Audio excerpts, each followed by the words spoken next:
नमस्कार साथियों, स्वागत है आपका ऑनलाइन स्टडी ग्रुप में। साइंस सब्जेक्ट के अंतर्गत आज की क्लास में केमिस्ट्री अर्थात रसायन विज्ञान को कंप्लीट किया जाएगा। यदि आप विगत वर्षों के प्रश्न पत्र की एनालिसिस करेंगे तो आप ये पाएंगे कि जो साइंस से प्रश्न बनते हैं उनकी प्रकृति व्यवहारिक होती है, यानी दैनिक दिनचर्या में जो वस्तुएं आप इस्तेमाल करते हैं उनसे कोरिलेट करके प्रश्न बनाए जाते हैं। अब ये प्रश्न उठता है कि ये जो दैनिक दिनचर्या से संबंधित प्रश्न हैं इनको कहाँ से पढ़ा जाए। तो याद रखिएगा, इसका जो सबसे बेस्ट स्रोत है वो है एनसीईआरटी। इसलिए आज की क्लास में एनसीईआरटी के माध्यम से रसायन विज्ञान को कंप्लीट कराया जाएगा। तो चलिए प्रारंभ करते हैं। इसमें जो सबसे पहला पार्ट होगा वो परमाणु संरचना, संयोजकता और रासायनिक बंधन से होगा। आपसे जो सबसे पहला प्रश्न पूछा जा रहा है कि परमाणु में कक्षाओं को भरने का क्रम किसके द्वारा नियंत्रित होता है, तो आपका जवाब होगा आफबाउ सिद्धांत के द्वारा। अगले प्रश्न में आपसे पूछा जा रहा है कि वे तत्व जिनकी परमाणु संख्या और द्रव्यमान संख्या भिन्न हो लेकिन न्यूट्रॉनों की संख्या समान हो उनको क्या कहते हैं, तो याद रखिएगा उनको सम न्यूट्रॉनिक कहा जाता है, यानी आइसोटोन्स कहा जाता है। अगला प्रश्न देखिए, पूछा जा रहा है कि रासायनिक तत्व के परमाणु के संदर्भ में चुंबकीय क्वांटम संख्या का संबंध किससे है, तो याद रखिएगा अभिविन्यास से। अगले प्रश्न में पूछा जा रहा है कि परमाणु के नाभिक के अवयव कौन कौन से हैं, तो याद रखिएगा प्रोटॉन और न्यूट्रॉन। अगले प्रश्न में आपसे पूछा जा रहा है कि ऐसे परमाणु जिनमें प्रोटॉन या इलेक्ट्रॉन की संख्या समान हो लेकिन न्यूट्रॉन की संख्या भिन्न भिन्न हो उसको क्या कहते हैं, तो याद रखिएगा उसे समस्थानिक कहा जाता है, यानी आइसोटोप्स कहा जाता है। अगला देखिए, पूछा जा रहा है कि हीलियम के नाभिक में क्या होते हैं, तो याद रखिएगा हीलियम के नाभिक में 2 प्रोटॉन और 2 न्यूट्रॉन होते हैं। अगले प्रश्न में आपसे पूछा जा रहा है कि प्रोटॉन और इलेक्ट्रॉन के द्रव्यमान का अनुपात कितना होता है, तो याद रखिएगा 1837 संबंधी 1 का अनुपात होता है प्रोटॉन और इलेक्ट्रॉन के द्रव्यमान में। अगला प्रश्न पूछा जा रहा है कि किसी एक परमाणु में 2 इलेक्ट्रॉनों की चारों क्वांटम संख्याएं समान नहीं होती है, यह नियम किस वैज्ञानिक ने दिया था, तो याद रखिएगा पाउली महोदय ने बताया कि किसी एक ही परमाणु में 2 इलेक्ट्रॉनों की चारों क्वांटम संख्याएं समान नहीं हो सकती हैं। अगले प्रश्न में आपसे पूछा जा रहा है कि वह एकमात्र ऐसा तत्व कौन सा है जिनके समस्थानिकों के नाम भिन्न भिन्न होते हैं, तो याद रखिएगा उसका नाम है हाइड्रोजन। इसके समस्थानिकों के नाम क्या है, जैसे प्रोटियम, ड्यूटेरियम और ट्राइटियम। अगला देखिए, यहां पर एक चार्ट के माध्यम से जो मूल कण है उनसे संबंधित इंफॉर्मेशन है। इसमें पहला नाम है इलेक्ट्रॉन का। इलेक्ट्रॉन से संबंधित जो यहाँ मूल प्रश्न बनता है वो पूछा जाता है कि इसके खोजकर्ता कौन है, तो याद रखिएगा इलेक्ट्रॉन के खोजकर्ता जे थॉमसन है। यदि हम इलेक्ट्रॉन के परम आवेश कूलाम में देखें तो इसका मान होता है 1.6022 इंटू 10⁻⁻19। आप सभी को पता है कि इलेक्ट्रॉन एक ऋण आवेशित कण होता है। यदि हम इलेक्ट्रॉन के द्रव्यमान की बात कर लें तो इसका मान होता है 9.1094 इंटू 10⁻31 माइनस में 31। अगला है प्रोटॉन। प्रोटॉन की खोज रदरफोर्ड ने की थी। यदि हम इसके परम आवेश की बात कर लें तो इसका मान होता है 1.6022 इंटू 10⁻⁻19 और आपको पता है कि प्रोटॉन एक धन आवेशित कण होता है। अगर हम प्रोटॉन के द्रव्यमान की बात करें तो इसका मान होता है 1.67262 इंटू 10⁻⁻27। अगर हम बात कर लें न्यूट्रॉन की तो इसका आवेश शून्य होता है। अगर हम द्रव्यमान की बात कर लें तो इसका द्रव्यमान होता है 1.67493 इंटू 10⁻⁻27। और न्यूट्रॉन की खोज किसने की थी, चैडविक ने। इतनी बातें आप यहाँ पर ध्यान में रखेंगे। आगे बताया जा रहा है कि मेंडलीफ के आवर्त नियम के अनुसार तत्वों के भौतिक और रासायनिक गुण जो हैं उनके परमाणु भारों के आवर्त फलन होते हैं। क्लियर है। अगला देखिए, अगले प्रश्न में आपसे पूछा जा रहा है कि किस तत्व के समस्थानिकों की संख्या सर्वाधिक होती है, तो आपका जवाब होगा पोलोनियम। अगले प्रश्न में पूछा जा रहा है कि ब्रह्मांड में सर्वाधिक पाए जाने वाला तत्व कौन सा है, तो आपका सीधा जवाब होगा हाइड्रोजन। अगला प्रश्न है रासायनिक यौगिक की सबसे छोटी इकाई कौन सी है, तो आपका जवाब होगा अणु। अगला है तत्व का गुणधर्म किससे निर्धारित होता है, तो याद रखिएगा तत्व का जो गुणधर्म है उसके परमाणु क्रमांक से निर्धारित होता है। अगले प्रश्न में पूछा जा रहा है किस मॉडल को आधुनिक भौतिकी की आधारशिला माना जाता है, तो याद रखिएगा नील्स बोर के मॉडल को आधुनिक भौतिकी की आधारशिला माना जाता है। अगले प्रश्न में पूछा जा रहा है कि परमाणु में प्रोटॉन कहाँ स्थित होते हैं, तो अभी आपने पढ़ा था कि नाभिक के भीतर प्रोटॉन और न्यूट्रॉन होते हैं। अगला है आधुनिक आवर्त सारणी किसके द्वारा प्रस्तुत की गई थी, तो याद रखिएगा आधुनिक आवर्त सारणी मोसले के द्वारा प्रस्तुत की गई थी। अगले प्रश्न है विद्युत संयोजन और सह संयोजन बंध किसमें होते हैं, तो याद रखिएगा सल्फर डाइऑक्साइड यानी SO2 में वैद्युत संयोजन और सह संयोजन बंध होते हैं। अगला प्रश्न है आधुनिक रसायन विज्ञान का जनक किसे माना जाता है, तो आपका जवाब होगा एंटवाइन लेवाइजियर। ये आधुनिक रसायन विज्ञान के जनक माने जाते हैं। अगले प्रश्न में पूछा जा रहा है कि डाल्टन ने अणु को क्या नाम दिया था, तो याद रखिएगा यौगिक परमाणु। अगला प्रश्न है एक ही तत्व के परमाणु का विभिन्न रासायनिक विन्यास दर्शाने की जो प्रवृत्ति है वो क्या कहलाती है, तो उसे अपरूपता कहा जाता है। अगला देखिए, पूछा जा रहा है कि बंध कोण अधिकतम किस अणु में होता है, तो याद रखिएगा बंध कोण अधिकतम CO2 अर्थात कार्बन डाइऑक्साइड में होता है। अगले प्रश्न में पूछा जा रहा है कि हाइड्रोजन हैलाइडो का बढ़ता आयनिक लक्षण है। अब यहां पर देखिए कुछ चीजें आपको समझनी होंगी। यहां पर हाइड्रोजन हैलाइडो की बात हो रही है। ये क्या होते हैं, उससे पहले आपको ये समझने की आवश्यकता है कि हैलोजन क्या होता है। तो याद रखिएगा, अगर हम हैलोजन की बात करें तो वो होता है एफ यानी फ्लोरीन, Cl अर्थात क्लोरीन, Br अर्थात ब्रोमीन और I अर्थात आयोडीन। जब हम हैलोजन को हाइड्रोजन के साथ संबद्ध करते हैं तब हैलाइडों का निर्माण होता है। क्लियर है? यानी जब आपने फ्लोरीन को हाइड्रोजन के साथ जोड़ा तो क्या बना, HF बना, यानी ये हाइड्रोजन फ्लोराइड हो गया। इसके बाद जब आपने क्लोरीन को यानी Cl को हाइड्रोजन के साथ किया तो HCl बना, फिर हाइड्रोजन या को ब्रोमीन के साथ तो हाइड्रोजन ब्रोमाइड बन गया, हाइड्रोजन को आयोडीन के साथ तो हाइड्रोजन आयोडाइड बन गया। तो इस प्रकार आपने इन नामों से परिचय देखा। अब ये समझने की आवश्यकता है कि ये आयनिक लक्षण क्या है। तो यहां पर एक बात ध्यान में रखिएगा कि विद्युत ऋणात्मकता का अंतर आयनिक लक्षण के अनुक्रमानुपाती होता है। क्लियर है? और जब आप आवर्त सारणी में ऊपर से नीचे की तरफ जाते हैं तो विद्युत ऋणात्मकता कम होती है, और जब विद्युत ऋणात्मकता कम हो रही है इसका मतलब क्या हो गया, इसका मतलब हो गया कि उसका आयनिक लक्षण भी कम होगा। क्लियर है? तो अब आप इसके क्रम को व्यवस्थित कर सकते हैं। तो इसमें जो सबसे बड़ा आयनिक लक्षण होगा वो किसका होगा, HF। ठीक है, हाइड्रोजन फ्लोराइड का। अगला देखिए, पूछा जा रहा है कि परमाणु तत्व संख्या 29 किससे संबंधित है। तो याद रखिएगा ये डी ब्लॉक से संबंधित है, और 29 आप सभी जानते हैं कि ये कॉपर अर्थात Cu से संबंधित है। अगला है उत्कृष्ट गैसों की संयोजकता कितनी होती है। तो याद रखिएगा उत्कृष्ट गैसों की संयोजकता 0 होती है। अगला प्रश्न है, ऑक्सीकरण की प्रक्रिया में ऑक्सीकृत तत्वों की संयोजकता पर क्या प्रभाव पड़ता है। तो याद रखिएगा ऑक्सीकरण की प्रक्रिया में संयोजकता बढ़ती है। क्लियर है? अगला प्रश्न है, न्यूट्रिनो किस प्रकार के कण हैं। तो याद रखिएगा न्यूट्रिनो अस्थायी कण होते हैं। अगला देखिए, यहां पर चार्ट के माध्यम से कोश के नाम दिए गए हैं, उनके उपकोश है, उनके कक्षक अर्थात ऑर्बिटल है, और उसमें पॉसिबल मैक्सिमम इलेक्ट्रॉनों की संख्या दी गई है। देखिए जैसे यहाँ पर K कोश है तो यहाँ पर K में जो ऊर्जा के स्तर है वो है 1, इसलिए यहाँ पर N की वैल्यू क्या हो गई 1। L कोश में ऊर्जा स्तर क्या है 2, M कोश में ऊर्जा स्तर क्या है 3, N कोश में ऊर्जा स्तर क्या है 4। क्लियर है? देखिए जब आपको किसी भी सेल में पॉसिबल मैक्सिमम इलेक्ट्रॉनों की संख्या निकाली हो तो उसके लिए एक सूत्र होता है, क्या होता है, 2n का स्क्वायर। अब यहाँ पर देखिए K में n की वैल्यू क्या है 1, तो आपने n की जगह पर 1 रखा, 1 का जब आप स्क्वायर करेंगे तो 1 आएगा, और 1 का जब 2 में गुणा होगा तो वैल्यू क्या जाएगी 2, यानी K सेल में मैक्सिमम जो इलेक्ट्रॉनों की संख्या वो होगी 2। इसी प्रकार हम अगर L कोश की बात कर लें तो L का ऊर्जा स्तर क्या है 2, यानी यहाँ पर n की वैल्यू हमको 2 मिल गई। हमने n की जगह पर 2 रखा, 2 का स्क्वायर किया 4, और 4 का जब 2 में गुणा करेंगे तो 8, यानी यहाँ पर इलेक्ट्रॉनों की संख्या 8 हो जाएगी। तो यदि हम किसी भी सेल में हमको इलेक्ट्रॉनों की मैक्सिमम संख्या फाइंड आउट करनी होगी तो आपको ये सूत्र याद में रखना होगा। इसी प्रकार आप किसी भी सेल की मैक्सिमम इलेक्ट्रॉनों की संख्या निकाल सकते हैं। एक और देख लीजिए, जैसे मान लीजिए P कोश में आपको निकालना है तो आपने रखा कि P कोश में ऊर्जा स्तर कितना है 6, यानी यहाँ पर n की वैल्यू 6 है तो आपने 6 रखा, 6 का जब स्क्वायर करेंगे तो 36 आएगा, और 36 को जब आप 2 से मल्टीप्लाई करेंगे तो आपकी वैल्यू आ जाएगी 72। क्लियर है? अगला देखिए, अगले प्रश्न में पूछा जा रहा है कि सबसे मजबूत बंध कौन सा होता है। तो याद रखिएगा एकल बंध सबसे मजबूत बंध होता है। अगला प्रश्न है, बोर का परमाणु मॉडल किस नियम के विपरीत है। तो याद रखिएगा बोर का परमाणु मॉडल फ्लांक सिद्धांत के विपरीत है। अगला प्रश्न पूछा जा रहा है कि जब इलेक्ट्रॉन एक चुंबकीय क्षेत्र से गुजरता है तो उस पर क्या प्रभाव पड़ता है। तो याद रखिएगा उसकी ऊर्जा और उसका वेग दोनों क्या हो जाता है, बढ़ जाता है। अगला देखिए, पूछा जा रहा है कि संयोजकता का इलेक्ट्रॉनिक सिद्धांत किसने प्रतिपादित किया था। तो याद रखिएगा कोसेल और लेविस ने वर्ष 1916 में संयोजकता का इलेक्ट्रॉनिक सिद्धांत प्रतिपादित किया था। अगले प्रश्न में पूछा जा रहा है कि किसी तत्व का परमाणु भार किसके बराबर होता है। तो याद रखिएगा तुल्यांकी भार और संयोजकता के गुणनफल के बराबर होता है किसी तत्व का परमाणु भार। अगला प्रश्न देखिए, पूछा जा रहा है कि किस बंध से युक्त यौगिक समावयवता प्रदर्शित कर सकते हैं। तो याद रखिएगा सहसंयोजी यौगिक और उपसहज संयोजी यौगिक। अगले प्रश्न में पूछा जा रहा है कि यदि किसी परमाणु का द्रव्यमान संख्या समान हो लेकिन परमाणु संख्या जो है वो भिन्न हो तो उसको क्या कहते हैं। तो याद रखिएगा उसको आप संभारिक कहेंगे, यानी आइसोबार्स कहेंगे। उदाहरण के तौर पर यहाँ पर आर्गन और पोटेशियम का उदाहरण दिया गया है।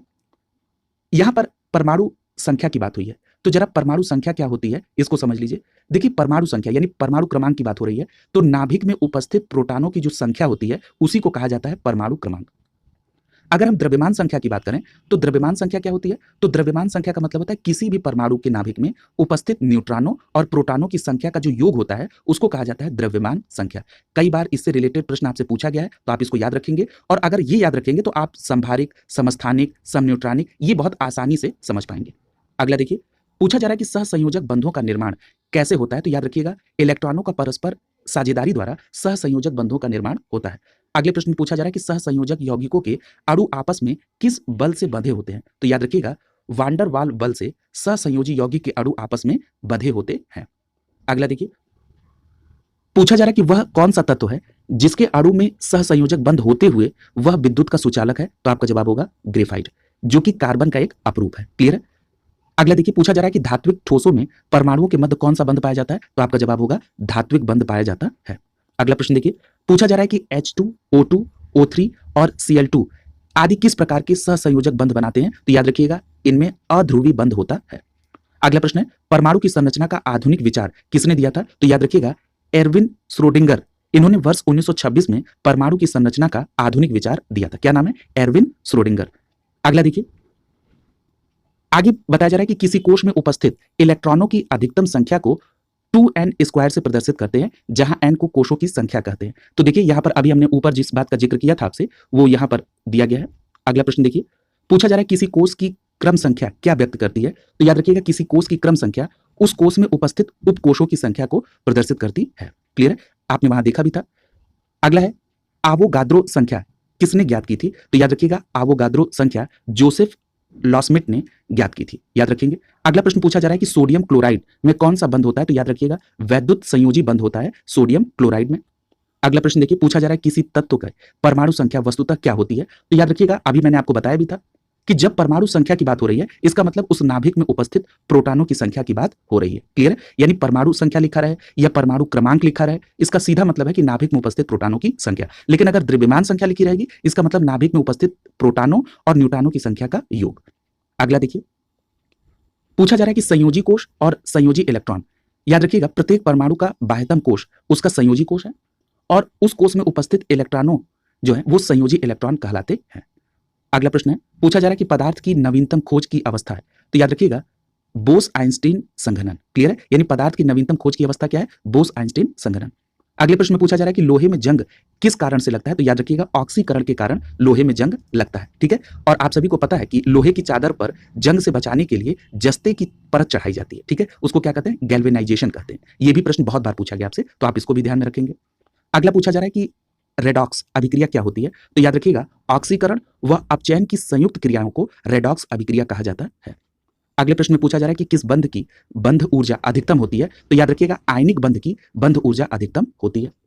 अगले प्रश्न में पूछा जा रहा है कि 20 न्यूट्रॉन और 18 इलेक्ट्रॉन वाला कण कौन सा है। तो आपका सही जवाब क्या होगा? Ar3818। अगले प्रश्न में पूछा जा रहा है कि परमाणु रिएक्टरों में प्रयुक्त यूरेनियम का परमाणु कौन सा है, यानी जो परमाणु रिएक्टर उसमें कौन सा यूरेनियम प्रयोग होता है। तो आपका जवाब होगा यूरेनियम 235। अगला देखिए, पूछा जा रहा है कि इलेक्ट्रॉन का एंटी पार्टिकल होता है। तो याद रखिएगा, पॉजिट्रॉन जो है वो इलेक्ट्रॉन का एंटी पार्टिकल होता है।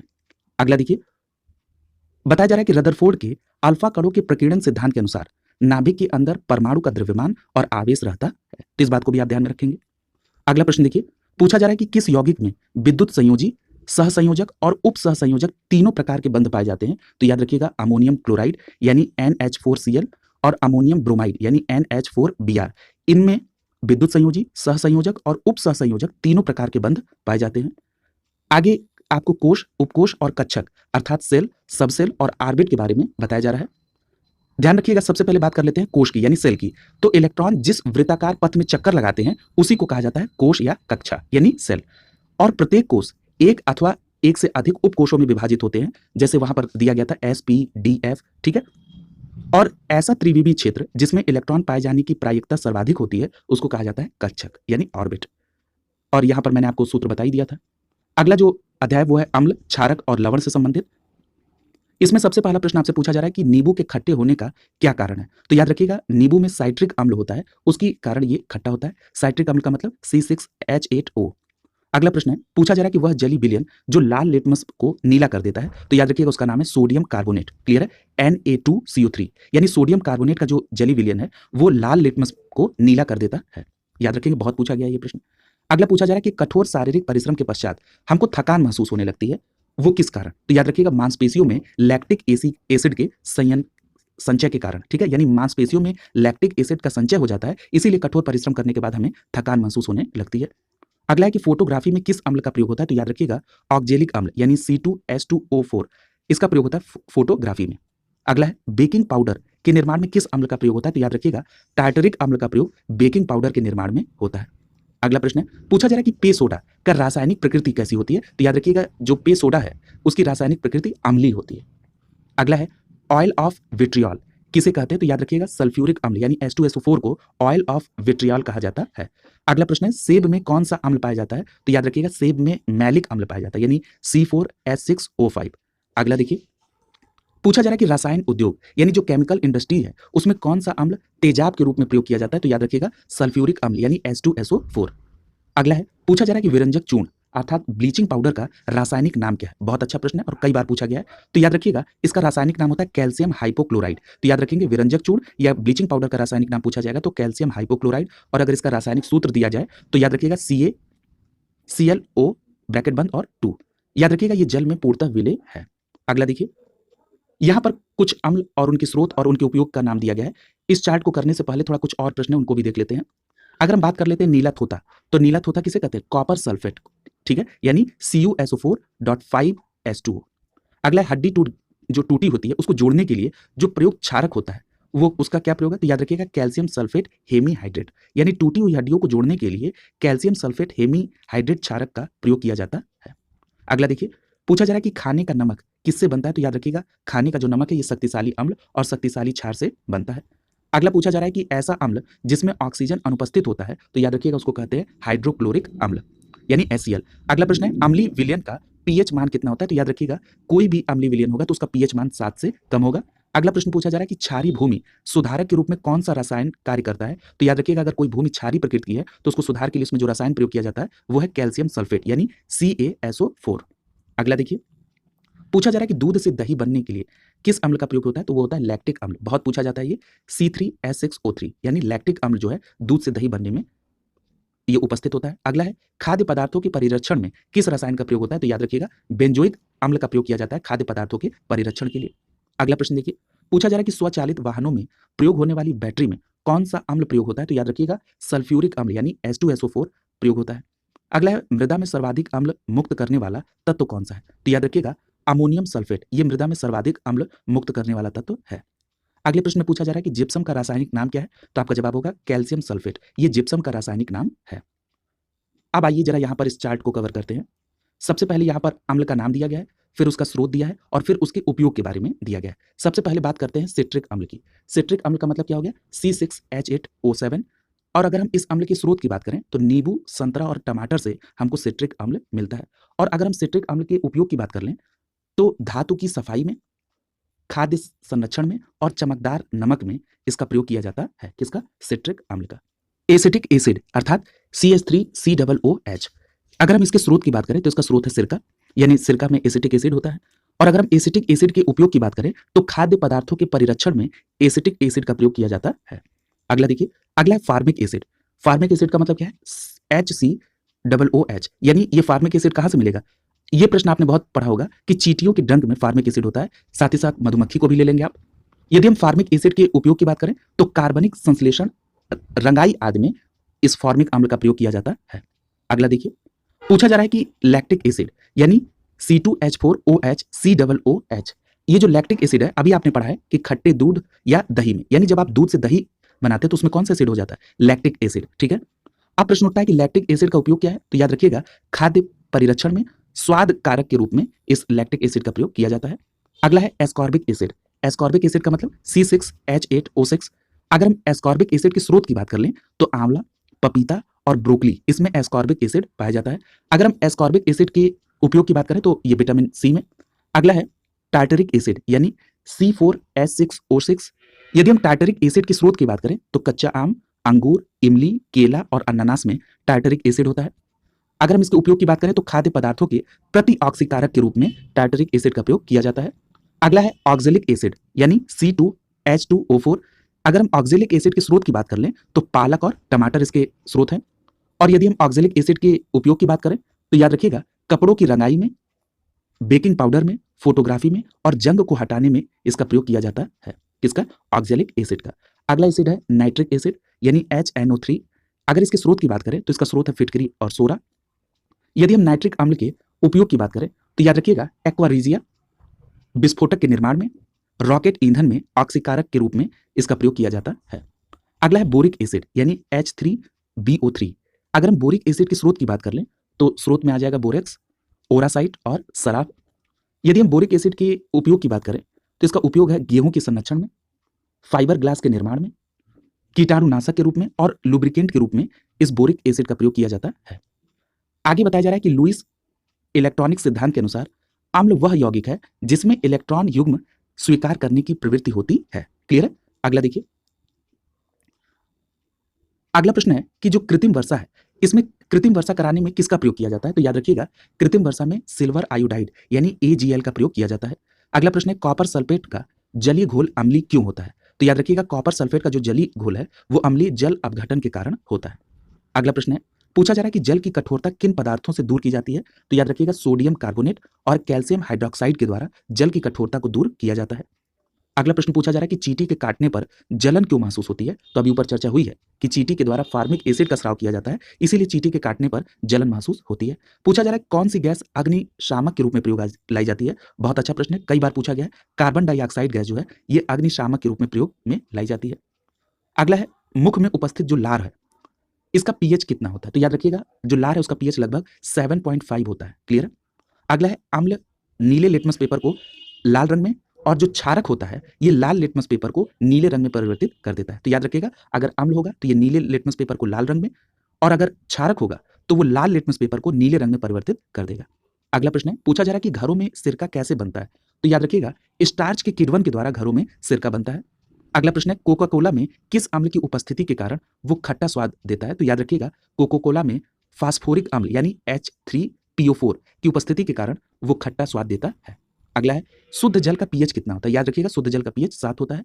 अगला है, अचार के परिरक्षण हेतु कौन सा अम्ल मिलाया जाता है? तो याद रखिएगा, एसिटिक एसिड। अभी आपने पढ़ा था सिरका में एसिटिक एसिड होता है, तो आप जानते हैं कि जब अचार बनाया जाता है, आपने व्यवहारिक तौर पर घरों में देखा होगा, तो उसमें सिरका मिलाया जाता है। क्लियर? यानी एसिटिक एसिड CH3COOH।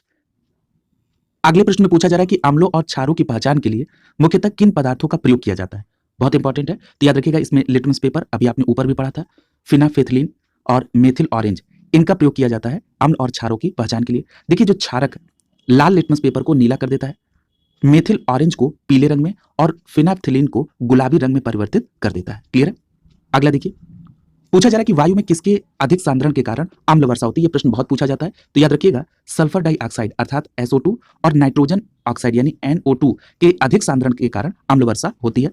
अगला प्रश्न है, मैग्नीशियम हाइड्रोक्साइड का जली विलयन क्या कहलाता है? तो याद रखिएगा, मैग्नीशियम हाइड्रोक्साइड का जली विलयन मिल्क ऑफ मैग्नीशिया कहलाता है। अगला प्रश्न पूछा जा रहा है कि किसके द्वारा पीएच मान को मापा गया था? तो याद रखिएगा, सोरेनसन के द्वारा पीएच मान को मापा गया था। अगला है कि गंध सूचकों के रूप में मुख्यतः प्याज और वनीला का प्रयोग किया जाता है, ये भी ध्यान में रखेंगे। अगला बताया जा रहा है कि कपड़े पर जंग के दाग को हटाने के लिए किसका प्रयोग होता है? तो याद रखिएगा, ऑक्जेलिक अम्ल विलयन का प्रयोग किया जाता है कपड़े से जंग के दाग को हटाने के लिए। किसका? ऑक्जेलिक अम्ल विलयन का। अगला प्रश्न देखिए, यहां पर चार्ट के माध्यम से कुछ लवण के नाम दिए गए हैं और उनका उपयोग दिया गया है। यहां से आपके यहां सीधे प्रश्न बनते हैं। इसमें सबसे पहला है सोडियम क्लोराइड।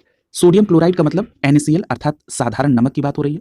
याद रखिएगा, इसका प्रयोग कहां पर है? भोजन निर्माण में, अचार के परिरक्षण में, अत्यधिक ठंडे देशों में जमी हुई बर्फ को पिघलाने के लिए सोडियम क्लोराइड का प्रयोग किया जाता है।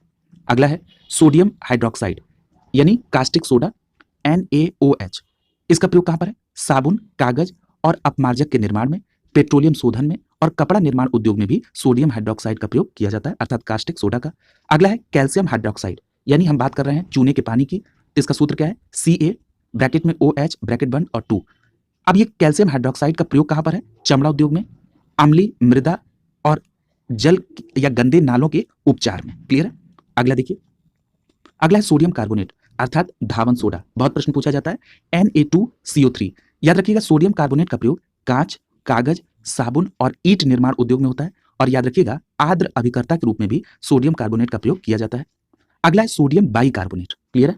इसका सूत्र क्या है? जब आप सोडियम कार्बोनेट में बीच में H लगा दें यानी NaHCO3, तो ये क्या हो जाता है? सोडियम बाइकार्बोनेट अर्थात ये बेकिंग सोडा कहलाता है। तो बेकिंग सोडा का प्रयोग यानी सोडियम बाइकार्बोनेट का प्रयोग कहां होता है? अग्निशामक में, भोजन निर्माण में और खमीर बनाने में सोडियम बाइकार्बोनेट का प्रयोग किया जाता है। अगला है विरंजक चूर्ण अर्थात ब्लीचिंग पाउडर की बात हो रही है, अभी ऊपर भी चर्चा हुई थी, Ca ब्रैकेट में OCl ब्रैकेट बंद और Cl। याद रखिएगा, ये जो विरंजक चूर्ण यानी ब्लीचिंग पाउडर है, इसका प्रयोग कहां पर होता है? तो याद रखिएगा, जल के शोधन यानी अगर आप देख रहे हैं कि स्विमिंग पूल की सफाई करने में, पेयजल को कीटाणु शोधक बनाने में और ब्लीचिंग एजेंट के रूप में विरंजक चूर्ण का प्रयोग किया जाता है। अगला है कैल्शियम सल्फेट हेमीहाइड्रेट, यानी बात हो रही है प्लास्टर ऑफ पेरिस की। इसका सूत्र होता है CaSO4 12H2O। क्लियर है? अब ये देखिए कैल्शियम सल्फेट हेमीहाइड्रेट का प्रयोग कहाँ पर? टूटी हुई हड्डियों को जोड़ने में, गृह निर्माण में, सतह को चिकना बनाने में और खिलौने के निर्माण में कैल्शियम सल्फेट हेमीहाइड्रेट अर्थात प्लास्टर ऑफ पेरिस का प्रयोग किया जाता है। अगला प्रश्न पूछा जा रहा है कि स्वर्णकारों के द्वारा आभूषण निर्माण की प्रक्रिया में निर्मित एक्वारेजिया यानी अम्लराज किन रसायनों का मिश्रण है? बहुत अच्छा प्रश्न है, याद रखिएगा नाइट्रिक अम्ल और हाइड्रोक्लोरिक अम्ल के मिलने से एक्वारेजिया यानी अम्लराज का निर्माण होता है। अगला है लिटमस किससे प्राप्त किया जाता है? तो याद रखिएगा लिटमस लाइकेन से प्राप्त किया जाता है। अगला प्रश्न है शुद्ध जल में उपस्थित हाइड्रोजन आयन के सांद्रण का मान कितना होता है? तो याद रखिएगा 10⁻⁻⁷। अगला है एक अज्ञात गैस जल में शीघ्रता से घुल जाती है, गैस युक्त जलीय घोल में लाल लिटमस नीला हो जाता है, यह गैस हाइड्रोजन क्लोराइड के साथ सफेद धूम्र भी देती है, ये अज्ञात गैस कौन सी है? तो ये गैस की बात हो रही है अमोनिया की। क्लियर है? अमोनिया का मतलब NH3 यानी अमोनिया जल में शीघ्रता से घुल जाती है, पहली बात। दूसरी बात गैस युक्त जलीय घोल में लाल लिटमस नीला हो जाता है, यानी अमोनिया का जो जलीय घोल होगा उसमें लाल लिटमस पेपर नीला हो जाएगा, और ये जो अमोनिया है ये हाइड्रोजन क्लोराइड के साथ सफेद धूम्र देती है। अगला देखिए यहाँ पर कुछ पदार्थ हैं जिनके पीएच मान दिए गए और ये परीक्षा में पूछे भी जाते हैं। पहला है यहाँ पर समुद्री जल। तो देखिए समुद्री जल की अगर हम पीएच की बात करें तो 8.4 होता है। रक्त की पीएच की बात करें तो 7.4 इंपॉर्टेंट है। लार के पीएच की बात करें तो 6.5 इंपॉर्टेंट है। दूध का पीएच कितना होता है? 6.4। मूत्र के पीएच की बात करें तो 6 होता है। शराब का पीएच 2.8 होता है। सिरका का पीएच 2.4 होता है और नींबू का पीएच 2.2 होता है। तो इसको ध्यान में रखेंगे आप। अगला देखिए, अगला जो चैप्टर है वो है धातुओं से संबंधित यानी मेटल से संबंधित। इसमें पहला प्रश्न आपसे पूछा जा रहा है कि किस धातु की वैद्युत चालकता सर्वाधिक होती है? तो आपका सीधा जवाब होगा चांदी की वैद्युत चालकता सर्वाधिक होती है। अगला है मोती की रासायनिक संरचना किस पदार्थ से निर्मित होती है? तो आपका जवाब होगा कैल्शियम कार्बोनेट अर्थात CaCO3। अगला है पूछा जा रहा है कि सबसे हल्की और सबसे भारी धातु कौन सी है? तो याद रखिएगा सबसे हल्की धातु है लिथियम और सबसे भारी धातु कौन सी है? ऑस्मियम। अगला प्रश्न पूछा जा रहा है सबसे भारी प्राकृतिक तत्व कौन सा है? तो याद रखिएगा आपका जवाब होगा यूरेनियम। अगला प्रश्न है मोनाजाइट किसका प्रमुख अयस्क है? तो याद रखिएगा मोनाजाइट थोरियम का प्रमुख अयस्क है। अगला है मोती के मुख्य अवयव कौन कौन से हैं? तो याद रखिएगा मोती के जो अवयव है उसमें एरागोनाइट और कांचियोलिन। क्या है? एरागोनाइट और कांचियोलिन, ये जो अवयव है किसके हैं? मोती के मुख्य अवयव हैं। अगला है चाकू से काटी जा सकने वाली धातु कौन सी है? तो याद रखिएगा सोडियम और पोटेशियम, इसे आप चाकू से भी काट सकते हैं। अगला है अत्यधिक कोमल खनिज टाल्क किससे निर्मित होती है? तो याद रखिएगा मैग्नीशियम सिलिकेट से टाल्क का निर्माण होता है। अगला है भविष्य की धातु यानी फ्यूचर मेटल किसे कहा जाता है? तो याद रखिएगा टाइटेनियम को फ्यूचर मेटल कहा जाता है। अगला है अब्रक कच्चे माल के रूप में किस उद्योग में प्रयोग किया जाता है? तो याद रखिएगा विद्युत उद्योग में कच्चे माल के तौर पर अब्रक का प्रयोग किया जाता है। अगला प्रश्न है पूछा जा रहा है कि आतिशबाजी में किसकी उपस्थिति के कारण हरा रंग और लाल रंग उत्पन्न होता है? यह प्रश्न आपसे बहुत बार पूछा गया, तो याद रखेंगे आतिशबाजी में बेरियम अर्थात Ba की उपस्थिति के कारण हरा रंग और ट्रांसियम यानी Sr की उपस्थिति के कारण गहरा लाल रंग उत्पन्न होता है। क्लियर है? तो जब भी आतिशबाजी हो और जब आप इन रंगों को देखें तो तुरंत आपके दिमाग में हरे रंग के लिए बेरियम का नाम आना चाहिए और ट्रांसियम का नाम आना चाहिए गहरे लाल रंग के लिए। अगला देखिए पूछा जा रहा है कि सिनेबार किसका अयस्क है? तो याद रखिएगा सिनेबार लेड का अयस्क है। अगला है औजार निर्माण में सर्वप्रथम किस धातु की खोज की गई थी? तो याद रखिएगा औजार निर्माण के लिए सबसे पहले तांबे की खोज की गई थी। अगला प्रश्न पूछा जा रहा है कि क्रोयोलाइट बॉक्साइड किस धातु का अयस्क है? तो याद रखिएगा ये एल्युमिनियम का अयस्क है। ठीक है, यानी क्रोयोलाइट और बॉक्साइड जो है ये एल्युमिनियम के अयस्क है। अगला है अयस्कों से धातुओं के निष्करण का जो विज्ञान है वो क्या कहलाता है? तो याद रखिए उसको कहते हैं धातु कर्म। अगला प्रश्न पूछा जा रहा है कि साधारण तापमापी यंत्रों में पारे का प्रयोग क्यों किया जाता है? क्योंकि जो पारा है वो ऊष्मीय प्रसार गुणांक इसका उच्च होता है, इसीलिए साधारण तापमापी यंत्रों में पारे का प्रयोग किया जाता है। अगला है सोडियम की अत्यधिक क्रियाशीलता के कारण इसे किस पदार्थ में रखा जाता है? तो याद रखिएगा सोडियम को केरोसिन तेल में रखा जाता है क्योंकि ये अत्यधिक क्रियाशील होता है। अगला है भर्जन प्रायः किन अयस्कों का किया जाता है, यानी जो रोस्टिंग है ये किन अयस्कों का होता है? तो याद रखिएगा सल्फाइड और ऑक्साइड के अयस्कों का भर्जन किया जाता है। क्लियर है? तो याद रखेंगे सल्फाइड और ऑक्साइड के अयस्कों का भर्जन किया जाता है। अगला देखिए आगे बताया जा रहा है कि माणिक और नीलम को रासायनिक रूप से एल्युमिनियम ऑक्साइड के रूप में पहचान की जाती है। क्लियर है? तो याद रखेंगे ये जो माणिक और नीलम है ये रासायनिक रूप से इसकी पहचान एल्युमिनियम ऑक्साइड के रूप में होती है। अगला देखिए अगले प्रश्न में पूछा जा रहा है कि शुद्ध सोना कितने कैरेट का होता है? तो याद रखिएगा जो शुद्ध सोना है ये 24 कैरेट का होता है। देखिए कई बार आपको कैरेट में शुद्ध सोने का प्रतिशत पूछ लिया जाता है। जैसे एक प्रश्न आपसे पूछा गया था कि 18 कैरेट सोने में शुद्ध स्वर्ण का प्रतिशत कितना है? ठीक है, तो देखिए आप कैसे निकालेंगे। अगर आपने प्रतिशत को पढ़ा होगा तो आप यहाँ पर ये देख लीजिए कि शुद्ध सोने का कैरेट कितना होता है? 24। आपसे पूछा जा रहा है 18 का, यानी 18 बटे में शुद्ध सोने का होता है 24 और प्रतिशत में चीजें पूछी जा रही हैं इसलिए इसमें 100 का गुणा हो जाएगा। क्लियर है? तो अब जब आप इसको सॉल्व करेंगे तो क्या आ जाएगा? ये आ जाएगा 75%। ठीक है, तो यानी 18 कैरेट सोने में जो शुद्ध स्वर्ण का प्रतिशत वो कितना होगा? 75%। अब कितने भी कैरेट का दिया रहे आप प्रतिशत आसानी से निकालेंगे, जितने कैरेट का मान दिया उसके बटा में 24 और चूंकि प्रतिशत में निकालना है इसलिए गुणा 100 कर दिया। क्लियर है? अगला देखिए, अगले प्रश्न में आपसे पूछा जा रहा है कि सोडियम को जल में डालने पर कौन सी गैस मुक्त होती है? तो आपका जवाब होगा हाइड्रोजन। अगला प्रश्न है, द्रवित सोडियम का उपयोग नाभिकीय भट्टियों में किस रूप में होता है? तो आपका जवाब होगा द्रवित सोडियम का प्रयोग शीतलक के रूप में किया जाता है। अगला प्रश्न है, बारूद का निर्माण करने में किस रसायन का प्रयोग किया जाता है? तो आपका जवाब होगा सिल्वर नाइट्रेट का, यानी बारूद बनाने में सिल्वर नाइट्रेट का प्रयोग किया जाता है। अगला प्रश्न है, वो कौन सी धातु है जो अपने ही ऑक्साइड की परत से सुरक्षित हो जाती है? तो याद रखिएगा एल्युमिनियम वो धातु है जो अपने ही ऑक्साइड की परत से सुरक्षित हो जाती है। अगला प्रश्न है, इस्पात के जंग संरक्षण और प्रतिरोध गुण को बढ़ाने के लिए उसमें क्या मिलाया जाता है? तो याद रखिएगा उसमें क्रोमियम मिलाया जाता है।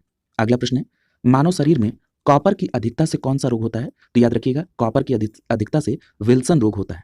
अगला प्रश्न है, फोटो इलेक्ट्रिक सेल में किस धातु का प्रयोग किया जाता है? तो याद रखिएगा सेलेनियम का प्रयोग होता है फोटो इलेक्ट्रिक सेल में। अगला प्रश्न है, पूछा जा रहा है कौन सा तत्व स्वतंत्र अवस्था में पाया जाता है? तो आपका जवाब होगा स्वतंत्र अवस्था में सल्फर पाया जाता है। अगला प्रश्न है, धातुओं में सर्वाधिक हीन चालकता यानी बैड कंडक्टर कौन सी धातु है? तो याद रखिएगा सीसा। अगला प्रश्न है, पूछा जा रहा है कि भविष्य का ईंधन यानी फ्यूचर फ्यूल किसे कहा जाता है? तो याद रखिएगा हाइड्रोजन को फ्यूचर फ्यूल के नाम से जाना जाता है। अगला प्रश्न है, पूछा जा रहा है कि चतुष्फलीय संरचना के कारण हीरा ग्रेफाइट की अपेक्षा अधिक कठोर होता है। तो याद रखेंगे हीरा जो ग्रेफाइट से अधिक कठोर होता है वो अपनी चतुष्फलीय संरचना के कारण। अगला प्रश्न है, प्याज की जो कड़वाहट है उसका कारण क्या है? तो याद रखिएगा प्याज में सल्फर के यौगिकों की उपस्थिति के कारण प्याज में कड़वाहट होती है। अगला प्रश्न है, पूछा जा रहा है कि यूरेनियम का मुख्य अयस्क क्या है? तो याद रखिएगा यूरेनियम का मुख्य अयस्क पिच ब्लेंड है। अगला प्रश्न है, पूछा जा रहा है कि शल्य क्रिया में पट्टियों के रूप में किस रासायनिक पदार्थ का प्रयोग किया जाता है? तो आपका जवाब होगा कैल्शियम सल्फेट का। देखिए यहाँ पर एक प्रश्न और पूछा जाता है कि लाल दवा किसे कहा जाता है? तो याद रखिएगा पोटेशियम परमैंगनेट, इसको लाल दवा भी कहा जाता है। आप सभी को पता है कि पोटेशियम परमैंगनेट एक एंटीसेप्टिक है और इसका प्रयोग हाथों और पैरों में जब त्वचा रोग हो जाता है या जब कवकों का संक्रमण होता है तो इसको रोकने के लिए लाल दवा का प्रयोग किया जाता है। तो इसको भी आप यहाँ पर याद रखेंगे। अगला है, सबसे कठोर धातु कौन सी है? तो आपका जवाब होगा प्लेटिनम। यहाँ पर कुछ सामान्य नाम है, उनके रासायनिक सूत्र दिए गए हैं। जैसे लिखा हुआ है हरा कसिस, तो याद रखिएगा हरा कसिस का जो रासायनिक नाम है उसको कहा जाता है फेरस सल्फेट और इसका सूत्र अगर देखें FeSO4 7H2O। यदि हम बात करें नीला कसिस की, जिसका रासायनिक नाम होता है कॉपर सल्फेट और इसका सूत्र होता है CuSO4 5H2O। अगला नाम है श्वेत कसिस का, श्वेत कसिस का रासायनिक नाम होता है जिंक सल्फेट और इसका सूत्र होता है ZnSO4 7H2O। अगला नाम है लाल कसिस का, लाल कसिस का जो रासायनिक नाम है वो है कोबाल्ट सल्फेट और इसका सूत्र होता है COSO4 7H2O। क्लियर है? अगला देखिए, यहां पर एक चार्ट के माध्यम से महत्वपूर्ण धातुएं और उनके अयस्क के नाम यहां पर दिए गए हैं। यहां पर जो सबसे पहली धातु दी गई वो है सोडियम और सोडियम को Na से रिप्रेजेंट करते हैं। अगर हम सोडियम के अयस्क की बात करें तो साधारण नमक यानी NaCl ये सोडियम का अयस्क है। चिली साल्ट पीटर ये भी सोडियम का ही अयस्क है। बोरेक्स और सोडियम कार्बोनेट ये सभी यहाँ पर सोडियम के अयस्क हैं। अगला नाम है एल्यूमिनियम का, याद रखिएगा इसे Al से रिप्रेजेंट करते हैं और यहाँ से जो सबसे पॉपुलर प्रश्न पूछा जाता है वो बॉक्साइट के संदर्भ में आपसे पूछा जाता है। बॉक्साइट के अलावा केओलिन भी एल्यूमिनियम का ही अयस्क है।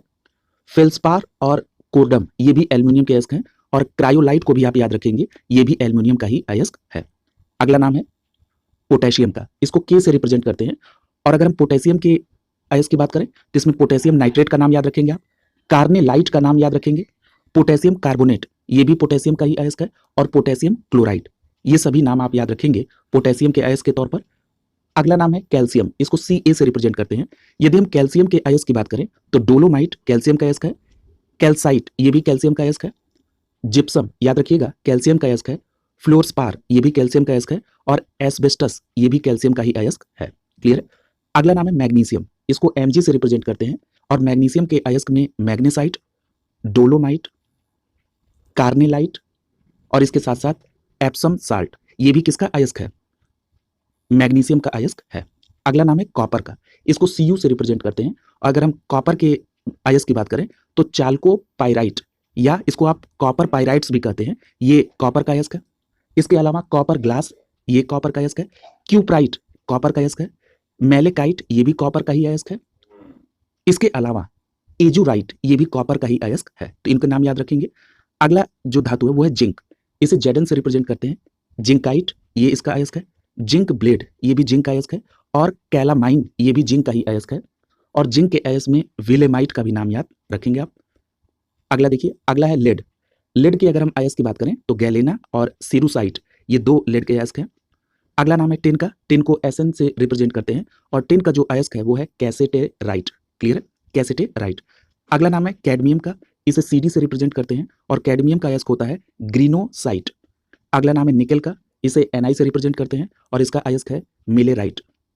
अगला नाम है मैग्नीशियम का। इसे आप एमएन से रिप्रेजेंट करते हैं और यदि मैग्नीशियम के अयस्क की बात करें तो इसमें आपको याद रखना है पायरोलुसाइट। इसके अलावा मैग्नेटाइट, ये दोनों मैग्नीशियम के अयस्क हैं। अगला नाम है आयरन का। इसे Fe से रिप्रेजेंट करते हैं। यहाँ पर आयरन बहुत इंपॉर्टेंट है, इसके अयस्क कई बार पूछे जा चुके हैं, याद रखेंगे। Hematite, limonite, magnetite, siderite, iron pyrite. इसके अलावा कॉपर पायराइट, ये सभी किसके अयस्क हैं?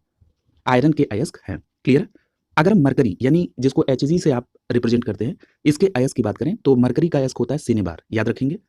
सिल्वर अर्थात Ag के अयस्क की बात करें तो रूबी सिल्वर, हॉर्न सिल्वर, ये दो इसके अयस्क हैं। इसके अलावा गोल्ड की बात करें जिसको Au से रिप्रेजेंट करते हैं तो कैल्वेराइट और सिल्वेनाइट, ये दो अयस्क हैं गोल्ड के। यदि हम बात कर लें यूरेनियम की जिसको आप U से रिप्रेजेंट करते हैं, यूरेनियम के अयस्क में आपको ध्यान रखना है कार्नेटाइट, पिच ब्लेंड, ये दोनों यूरेनियम के अयस्क हैं। और अगला नाम है थोरियम का, और थोरियम भी कई बार पूछा गया है, याद रखेंगे। थोरियम का अयस्क होता है मोनाजाइट। ये सभी धातु और अयस्क बहुत इंपॉर्टेंट है। अगला देखिए, मोबाइल फोन की बैटरी में किस धातु का प्रयोग किया जाता है? तो आपका जवाब होगा लिथियम का।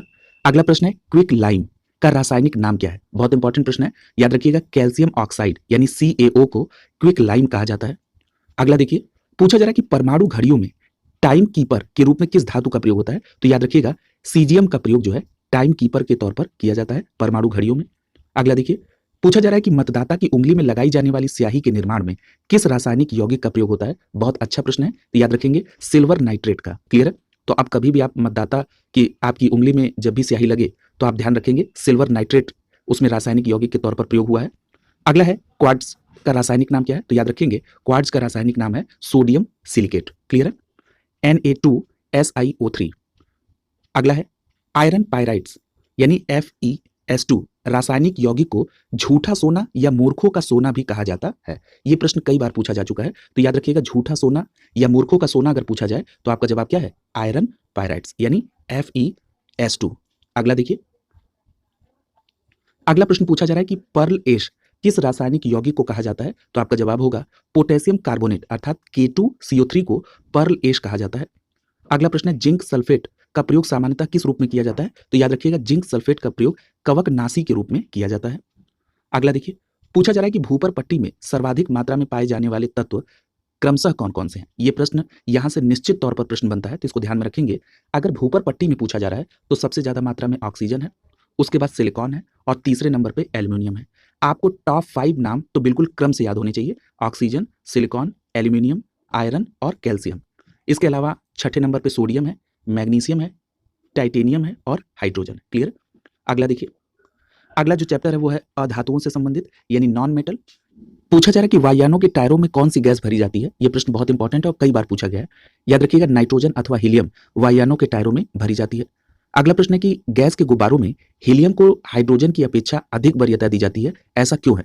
क्योंकि आप सभी जानते हैं कि हीलियम वायु के साथ विस्फोटक मिश्रण नहीं बनाता है, इसीलिए हीलियम को हाइड्रोजन की अपेक्षा अधिक वरीयता दी जाती है। अगला प्रश्न पूछा जा रहा है कि अश्रु गैस यानी जो टीयर गैस है किसे कहते हैं? यह भी प्रश्न बहुत बार पूछा गया है, याद रखिएगा अमोनिया अर्थात NH3 को अश्रु गैस या टीयर गैस कहा जाता है। अगला प्रश्न है भारी जल का रासायनिक सूत्र क्या है? तो याद रखिएगा ड्यूटेरियम ऑक्साइड यानी D2O, यह भारी जल का रासायनिक सूत्र है। अगला प्रश्न है भारी जल में हाइड्रोजन के स्थान पर कौन सा परमाणु होता है? तो याद रखिएगा भारी जल में हाइड्रोजन के स्थान पर ड्यूटेरियम होता है। अगला प्रश्न पूछा जा रहा है कि भारी जल की खोज किस वैज्ञानिक ने की थी? तो आपका जवाब होगा हेराल्ड उरे ने भारी जल की खोज की थी। अगले प्रश्न में पूछा जा रहा है कि समुद्री जल को शुद्ध जल में किस प्रक्रिया के द्वारा परिवर्तित किया जाता है? तो आपका जवाब होगा विपरीत परासरण अर्थात रिवर्स ऑस्मोसिस प्रक्रिया के द्वारा समुद्री जल को शुद्ध जल में परिवर्तित किया जाता है। अगला प्रश्न है फिटकरी गंदे पानी को किस प्रक्रिया के द्वारा शुद्ध करती है? तो आपका जवाब होगा स्कंदन की प्रक्रिया के द्वारा फिटकरी गंदे पानी को शुद्ध करती है। अगला है भारी जल किसका उदाहरण है? तो मैंने अभी ऊपर जिक्र किया था कि भारी जल जो है ये मंदक के तौर पर प्रयोग किया जाता है। अगला प्रश्न है, पानी आयनिक लवण का सुविलायक है, क्यों? क्योंकि पानी का द्विध्रुव आघूर्ण अधिक है, इसीलिए पानी आयनिक लवण का सुविलायक है। क्लियर? अगला देखिए, पूछा जा रहा है कि पानी की स्थायी कठोरता के लिए कौन उत्तरदायी है? तो याद रखिएगा, पानी की स्थायी कठोरता के लिए कैल्शियम और मैग्नीशियम के क्लोराइड और सल्फेट जो है ये उत्तरदायी है। क्लियर है? तो याद रखेंगे, कैल्शियम और मैग्नीशियम के क्लोराइड्स और सल्फेट पानी की स्थायी कठोरता के लिए उत्तरदायी है। अगले प्रश्न में पूछा जा रहा है कि क्वार्ट्ज का रासायनिक नाम क्या है? तो याद रखिएगा, सोडियम सिलिकेट ये क्वार्ट्ज का रासायनिक नाम है। अगले प्रश्न में पूछा जा रहा है कि भार के अनुसार जल में हाइड्रोजन कितने प्रतिशत होता है? तो याद रखिएगा 11.11%।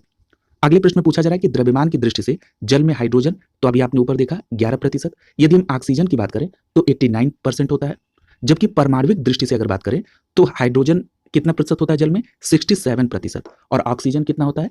33%। ठीक है, तो ये ध्यान रखिएगा कि किस दृष्टिकोण से उसमें हाइड्रोजन और ऑक्सीजन का परसेंटेज आपसे पूछा जा रहा है। क्लियर है?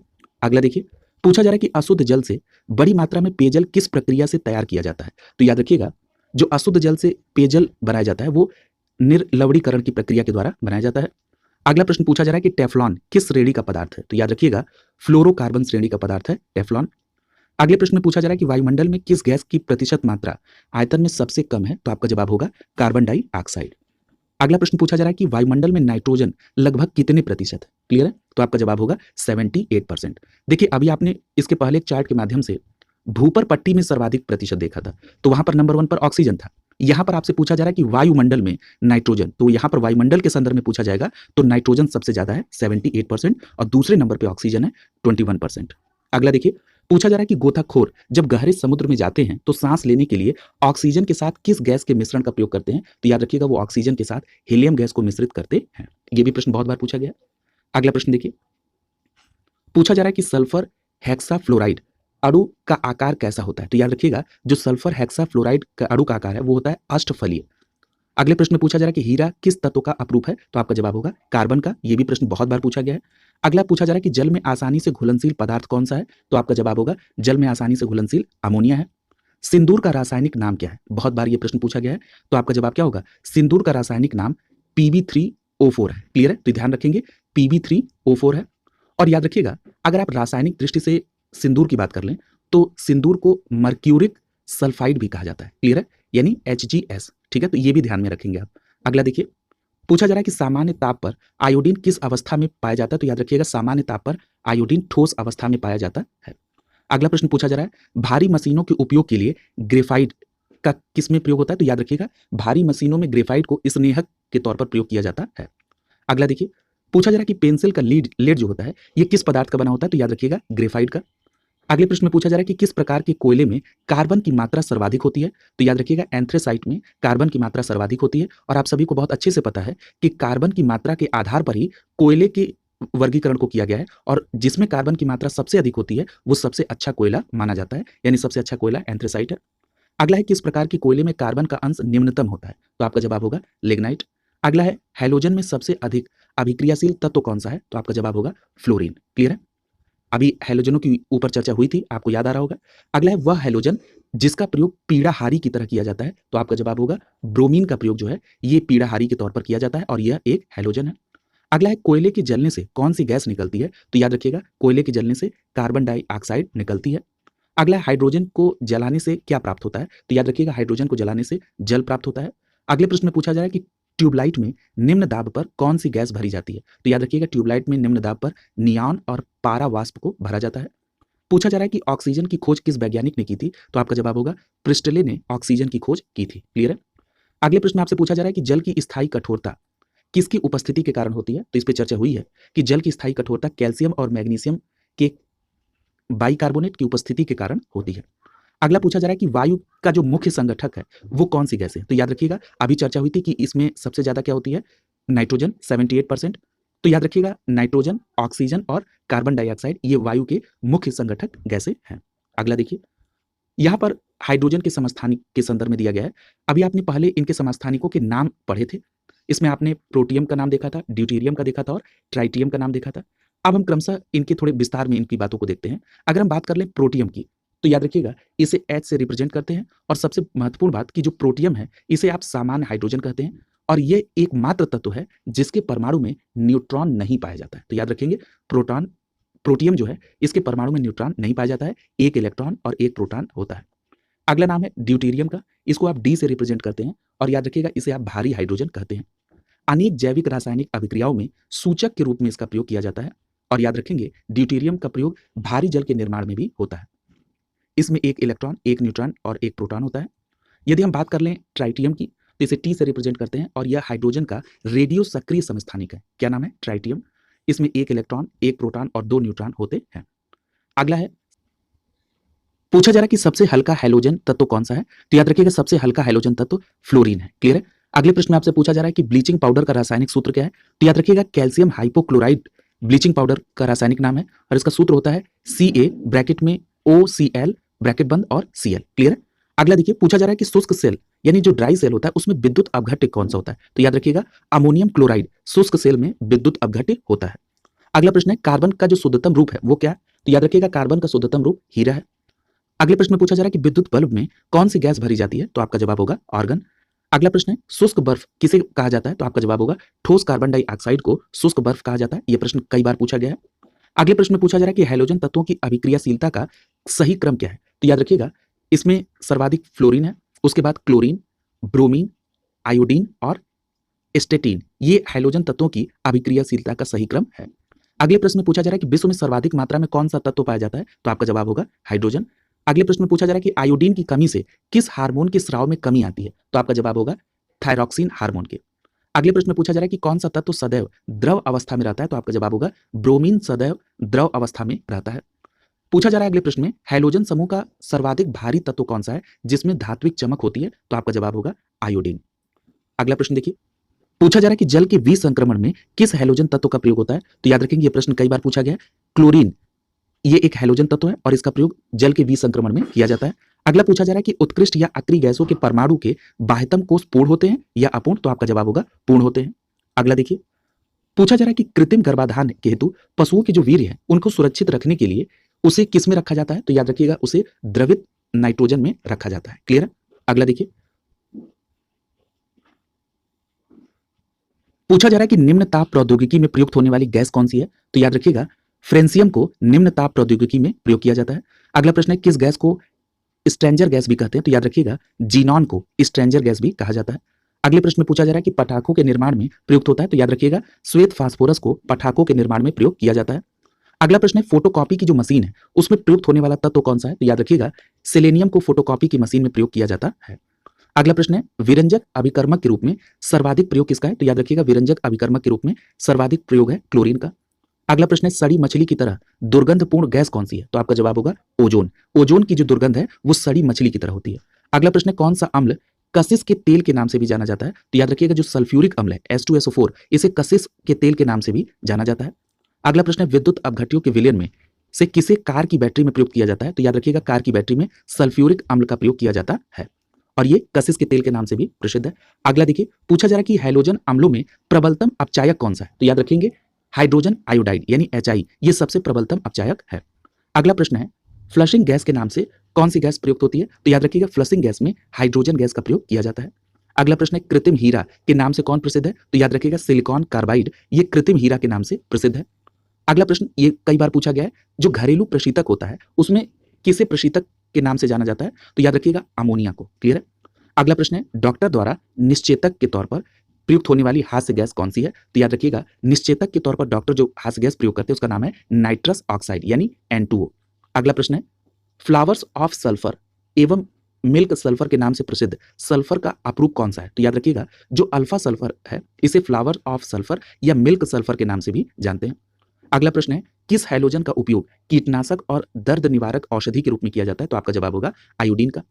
अगला प्रश्न है कौन सी उत्कृष्ट गैस वायुमंडल में नहीं पाई जाती है? तो याद रखिएगा रेडॉन वायुमंडल में नहीं पाई जाती है।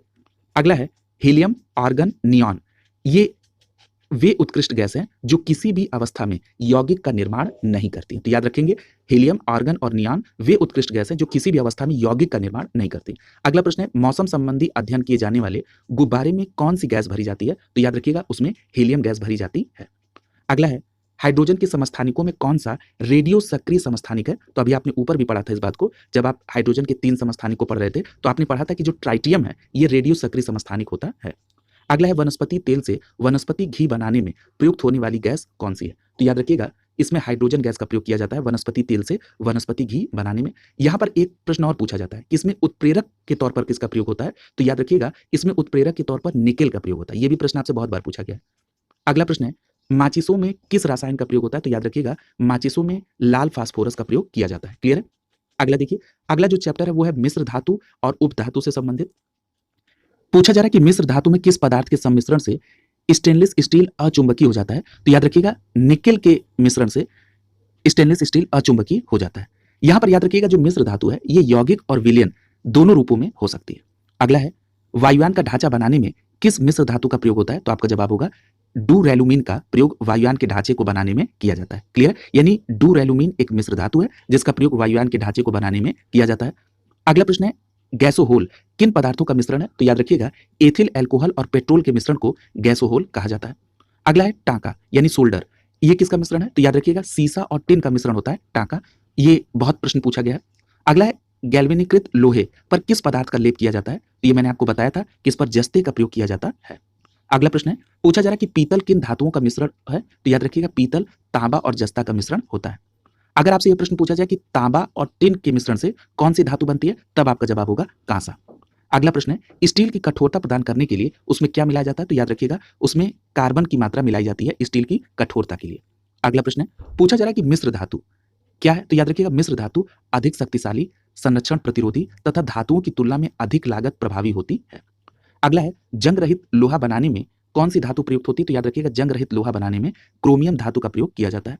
अगला प्रश्न है रासायनिक दृष्टि से सिंदूर किसका मिश्रण है? तो देखिए इसकी अभी चर्चा हुई थी कि रासायनिक दृष्टिकोण से सिंदूर मर्क्यूरिक सल्फाइड यानी HGS का मिश्रण है। अगला है हवाई जहाज और रेल के डिब्बों में पुर्जों के रूप में किस धातु से निर्मित मिश्र धातु का प्रयोग होता है? तो याद रखिएगा एल्यूमिनियम। अगला है पूछा जा रहा है कि सिलिकॉन और ऑक्सीजन का जो संयुक्त रूप है वो क्या कहलाता है? तो आपका जवाब होगा सिलिकॉन डाइऑक्साइड यानी SiO2। अगला प्रश्न है चौक और जल के मिश्रण को किस विधि द्वारा पृथक किया जा सकता है? तो आपका जवाब होगा अवसाधन विधि के द्वारा। अगला प्रश्न है फाइबर ग्लास को विद्युत रोधी बनाने में किस उपधातु का प्रयोग होता है? तो आपका जवाब होगा बोरान उपधातु का प्रयोग फाइबर ग्लास को विद्युत रोधी बनाने में किया जाता है। अगला प्रश्न है कौन सी उपधातु शुद्ध रूप में एल्युमिनियम के समान दिखाई देती है? तो आपका जवाब होगा सिलिकॉन। अगला है पूछा जा रहा है कि लोहा उच्च धात्विक बंधन के कारण वो अमलगम का निर्माण नहीं करता है, तो ये बात ध्यान में आप रखेंगे। अगला देखिए,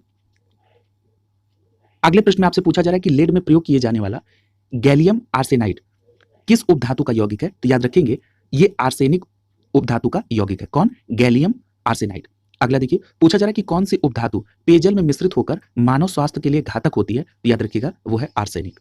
अगला है पुनर्लेखन योग्य सीडी और डीवीडी के निर्माण में प्रयुक्त उपधातु कौन सी है? तो याद रखिएगा उसका नाम है टेल्यूरियम। क्या नाम है? टेल्यूरियम। तो याद रखेंगे पुनर्लेखन योग्य यानी रीराइटेबल सीडी और डीवीडी के निर्माण में जो उपधातु प्रयोग होती है वो उसका नाम क्या है? टेल्यूरियम।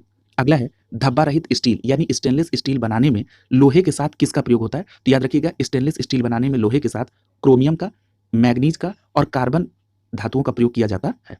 अगला प्रश्न है, पूछा जा रहा है कि कैमरा और सूक्ष्मदर्शी लेंस में किस उपधातु का प्रयोग किया जाता है? तो याद रखिएगा कैमरा और सूक्ष्मदर्शी लेंस में जर्मेनियम उपधातु का प्रयोग किया जाता है।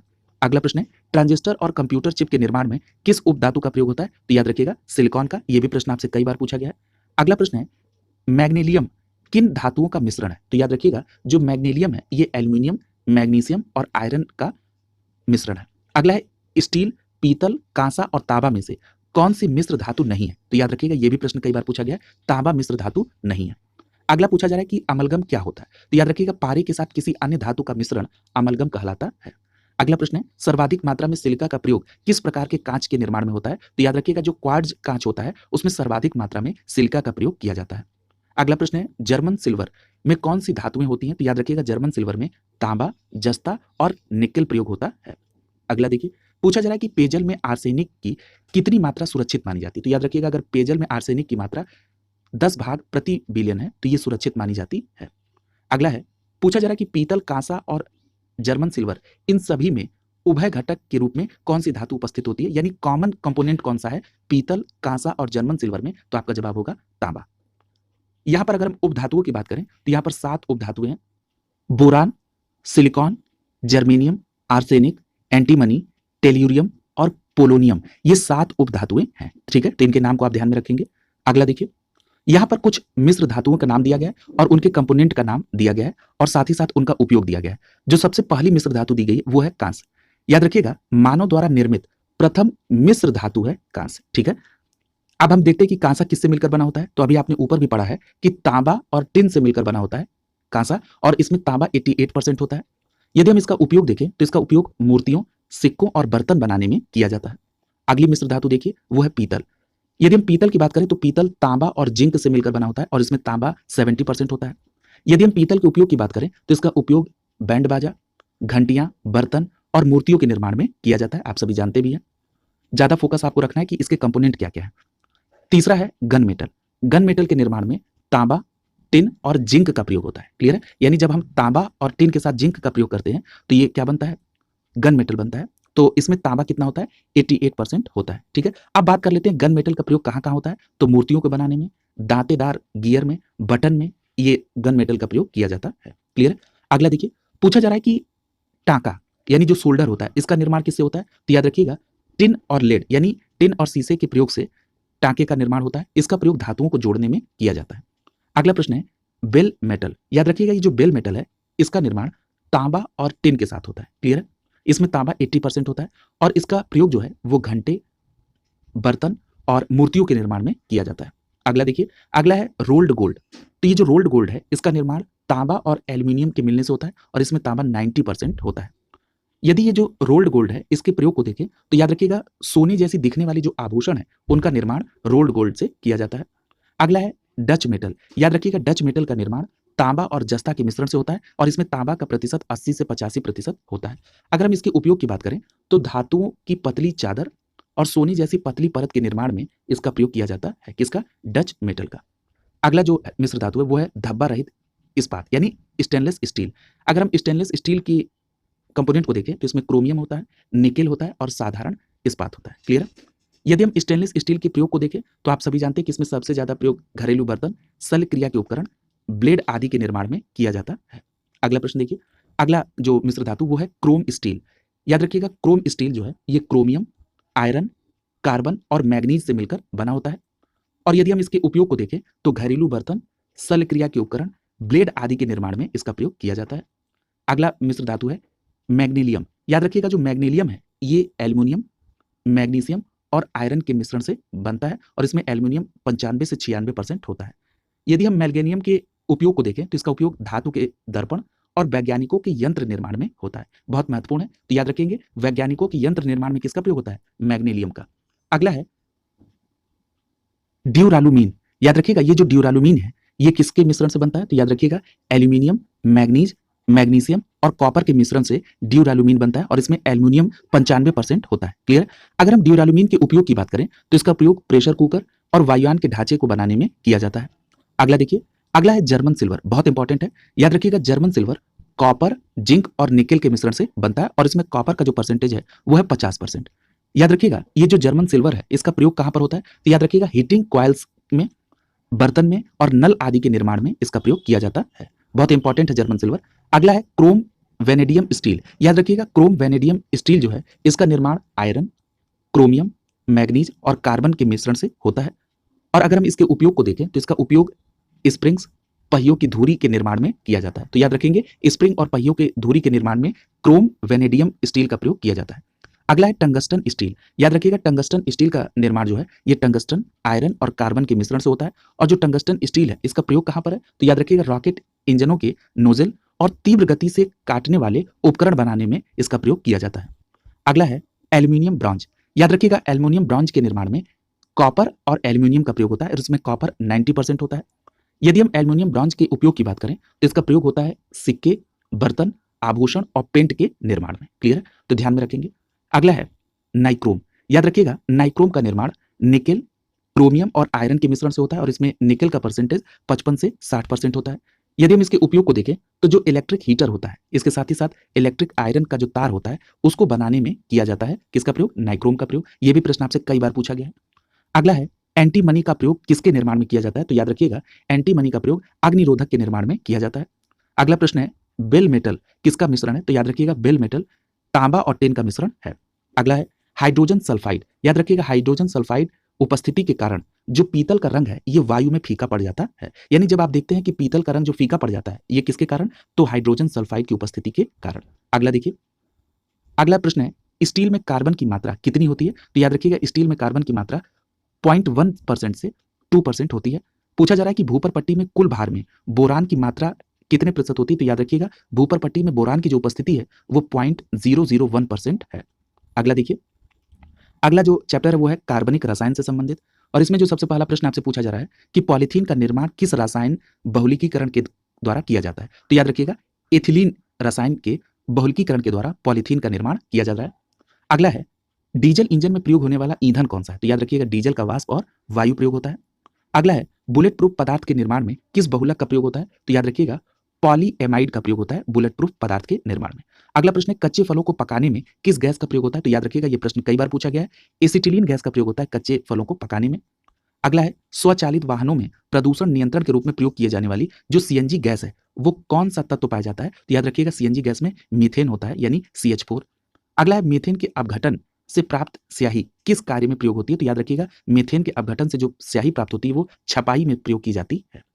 अगला है, इस पर चर्चा अभी पूर्व में हुई है कि वनस्पति तेलों के हाइड्रोजनीकरण में उत्प्रेरक के रूप में किसका प्रयोग होता है? तो याद रखिएगा निकेल का।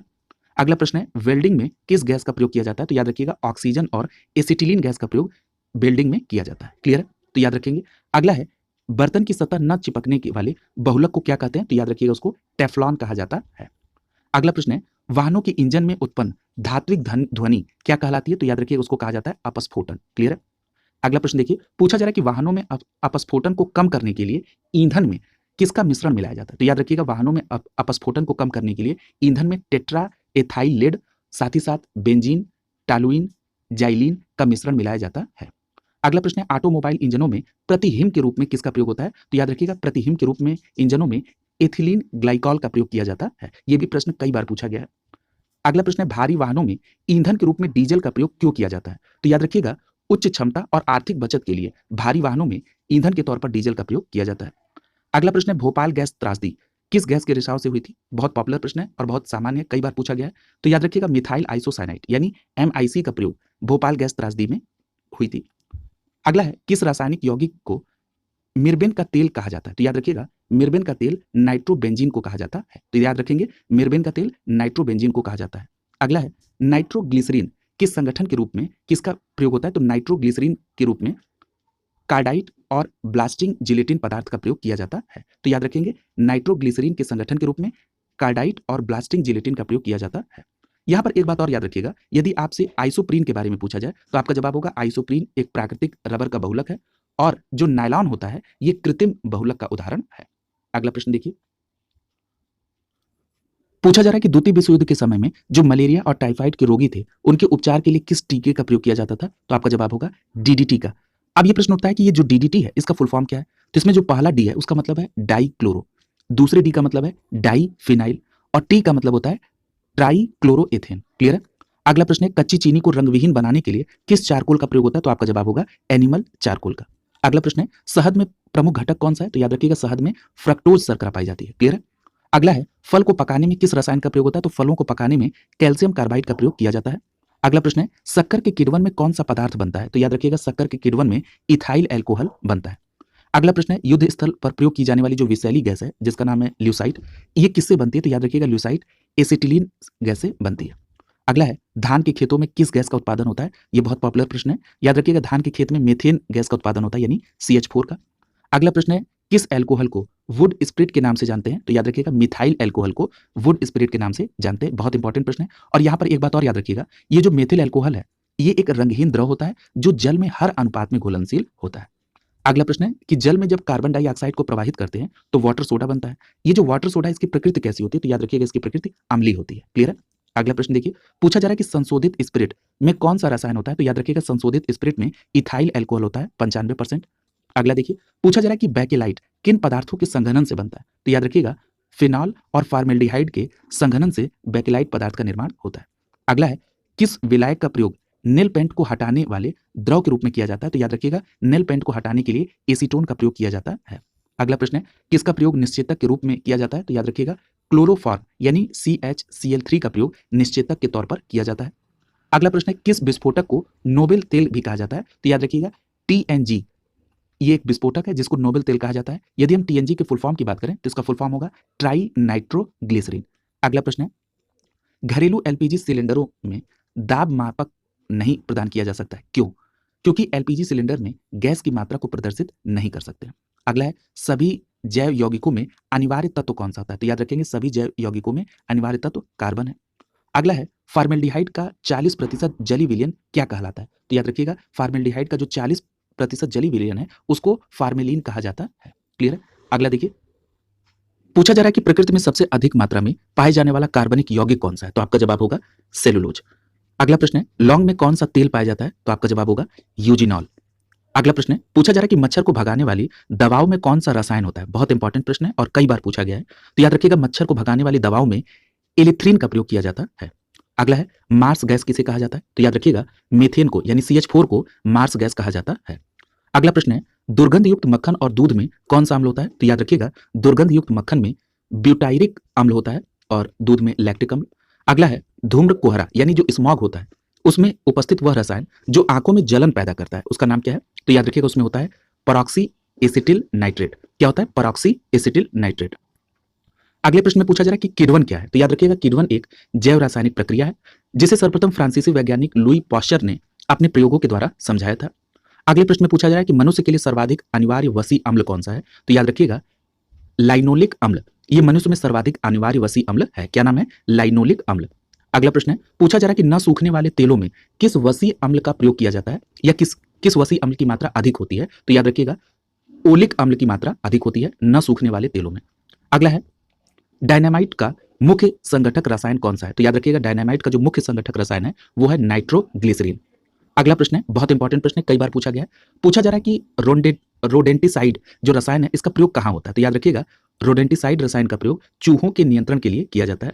अगला है, कृत्रिम रेशों में कौन सा असंतृप्त हाइड्रोकार्बन प्रयोग होता है? तो याद रखिएगा कृत्रिम रेशों में जो एथिलीन का प्रयोग होता है ये एक असंतृप्त हाइड्रोकार्बन है।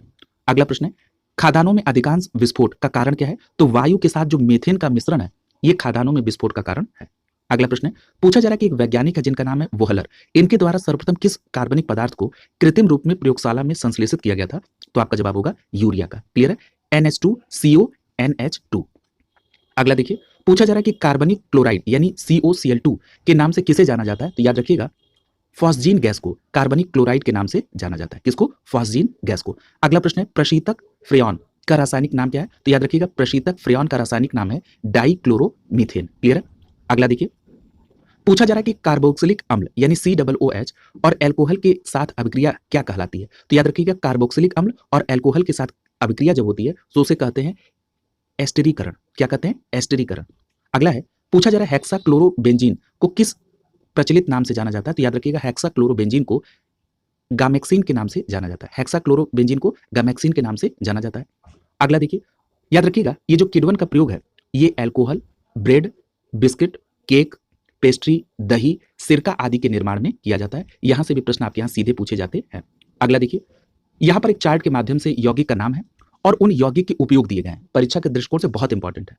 अगर हम बात कर लें ग्लूकोज की अर्थात C6H12O6 की, तो ग्लूकोज का उपयोग जो है ये शराब निर्माण और फलों के रस के परिरक्षण में किया जाता है। यदि हम बात करें यूरिया की यानी NH2CONH2, इसका प्रयोग नाइट्रोजनी उर्वरक के रूप में होता है। यदि हम बात करें क्लोरोफार्म की यानी CHCl3 की, तो ये शल्य क्रिया में निश्चेतक के रूप में प्रयोग होता है। वसा, तेल तथा विलायक के रूप में इसका प्रयोग किया जाता है। अगला है क्लोरोफ्लोरोकार्बन्स यानी CFC5। याद रखिएगा ये जो क्लोरोफ्लोरोकार्बन है ये AC रेफ्रिजरेटर में प्रशीतक के रूप में प्रयोग किया जाता है। याद रखिएगा एरोसॉल प्रणोदक के रूप में भी क्लोरोफ्लोरोकार्बन का प्रयोग किया जाता है। अगला है नाइट्रोबेंजीन यानी C6H5NO2। ये जो नाइट्रोबेंजीन है इसका प्रयोग विभिन्न प्रकार की पॉलिश और रंगों एवं साबुन के निर्माण में किया जाता है। किसका? नाइट्रोबेंजीन का। अगला है डाइक्लोरोमेथेन यानी CH2Cl2। ये जो डाइक्लोरोमेथेन है इसका प्रयोग चाय और कॉफी से कैफीन हटाने में, साथ ही साथ एरोसॉल स्प्रे और प्रणोदक के रूप में भी इसका प्रयोग किया जाता है डाइक्लोरोमेथेन का। अगला है अश्रु गैस यानी टीयर गैस। इसका प्रयोग पुलिस के द्वारा अनियंत्रित भीड़ को हटाने में किया जाता है। अगला देखिए, पूछा जा रहा है मस्टर्ड गैस यानी C4H8Cl2S। ये जो मस्टर्ड गैस है, ये सल्फर मस्टर्ड, ये प्रथम विश्व युद्ध में जर्मनी की सेना के द्वारा ब्रिटेन और कनाडा की सेना के विरुद्ध हथियार के रूप में इसका प्रयोग किया गया था। अगला है DDT। याद रखिएगा, ये कृषि में कीटनाशकों के तौर पर प्रयोग किया जाता है और अभी आपने देखा था कि द्वितीय विश्व युद्ध में जो मलेरिया और अन्य रोगों से जो ग्रसित थे लोग, उनके लिए भी ये टीके के तौर पर प्रयोग किया गया था। अगला है एस्पिरिन। याद रखिएगा, एस्पिरिन जो है इसका प्रयोग ज्वर, दर्द और जलन आदि के उपचार में किया जाता है। अगला है यूरोट्रोपिन। ये जो यूरोट्रोपिन है, इसका प्रयोग होता है फिनोलिक रॉल के निर्माण में, ठीक है, यानी जो फिनोलिक रॉल है इसके निर्माण में यूरोट्रोपिन का प्रयोग किया जाता है। अगला है नेफ्थलीन यानी C10H8। ये जो नेफ्थलीन है, इसका प्रयोग कीटनाशक के तौर पर कपड़ों से कीड़ों को दूर करने वाले गोलियों के निर्माण में नेफ्थलीन का प्रयोग किया जाता है। ये बहुत इंपॉर्टेंट है। अगला देखिए, कारों में प्रतिहिमकारक के रूप में एथिलीन ग्लाइकॉल का प्रयोग किया जाता है। यदि हम आइडोफॉर्म की बात करें तो जीवाणुनाशी के रूप में आइडोफॉर्म का प्रयोग होता है। याद रखिएगा, पैराल्डिहाइड का प्रयोग निद्राकारी दवा के रूप में किया जाता है। किसका प्रयोग? पैराल्डिहाइड का। अगला है एस्बेस्टस। ये बहुत पूछा जाता है, तो याद रखिएगा, अग्निशामक वस्त्रों के निर्माण में एस्बेस्टॉस का प्रयोग किया जाता है। अगला है एल्फ्रेड नोबेल को नोबेल पुरस्कार वितरण हेतु एक निधि स्थापित करने के लिए धनराशि किस आविष्कार से मिली थी? तो याद रखिएगा, ये धनराशि डायनामाइट के आविष्कार के लिए मिली थी।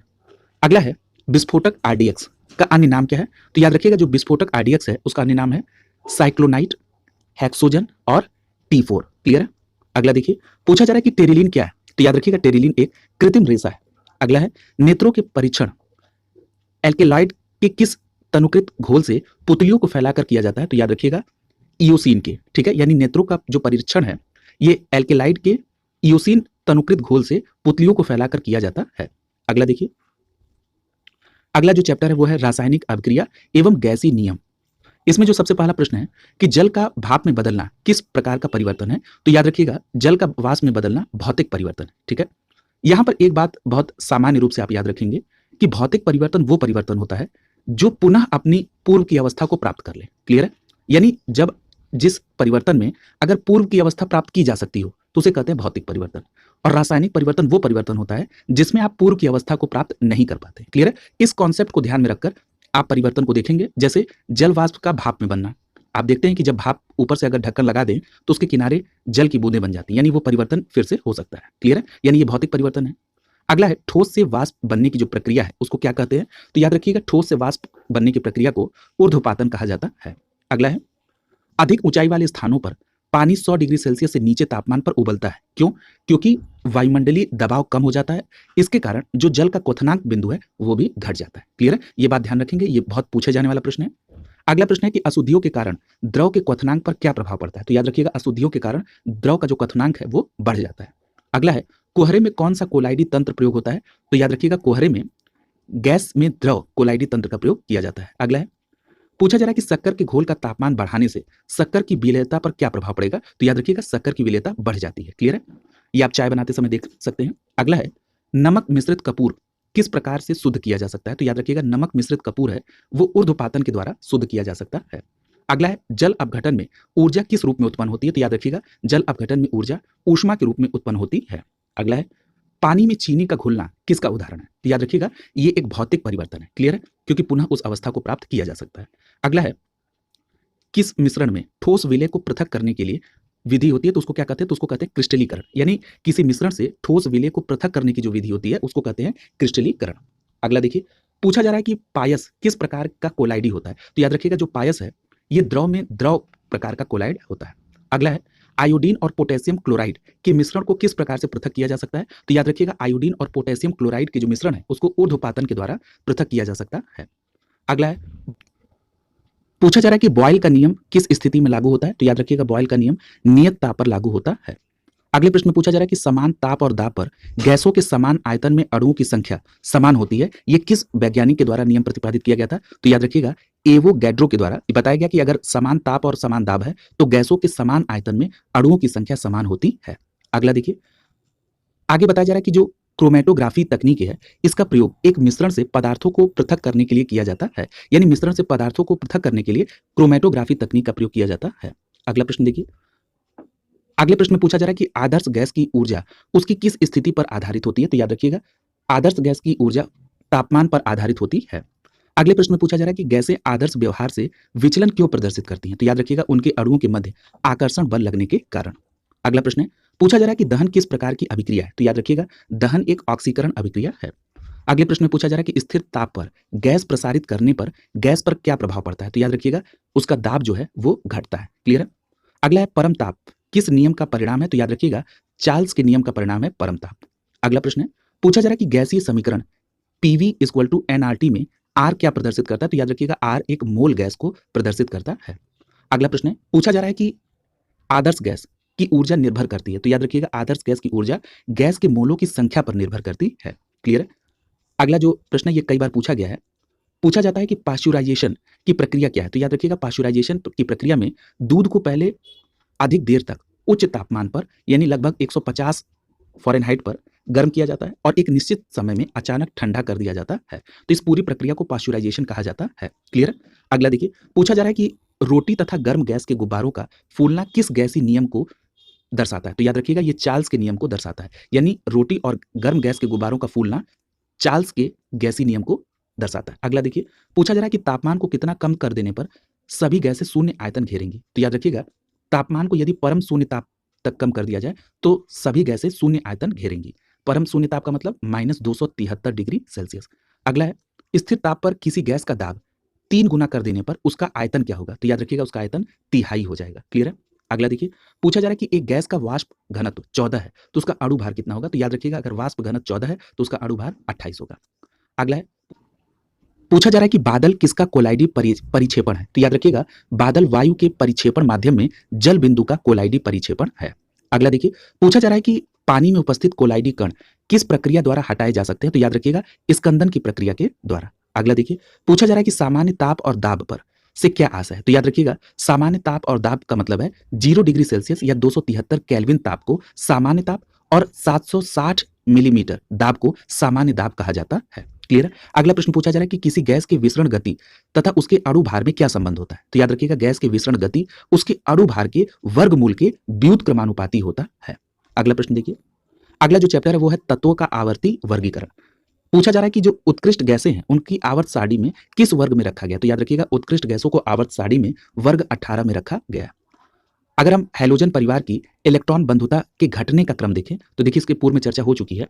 तो याद रखिएगा हैलोजन परिवार में इलेक्ट्रॉन बंधुता घटने का जो क्रम है वो है F, Cl, Br और I। क्लियर? इस पे पूर्व में चर्चा हो चुकी है हम लोगों की।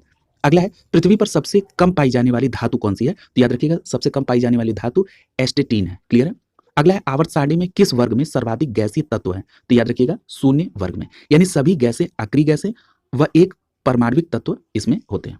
अगला है, जब किसी परमाणु के बाह्यतम कोष में एक इलेक्ट्रॉन जोड़ा जाता है तो मुक्त ऊर्जा क्या कहलाती है? तो याद रखिएगा मुक्त ऊर्जा इलेक्ट्रॉन बंधुता कहलाती है।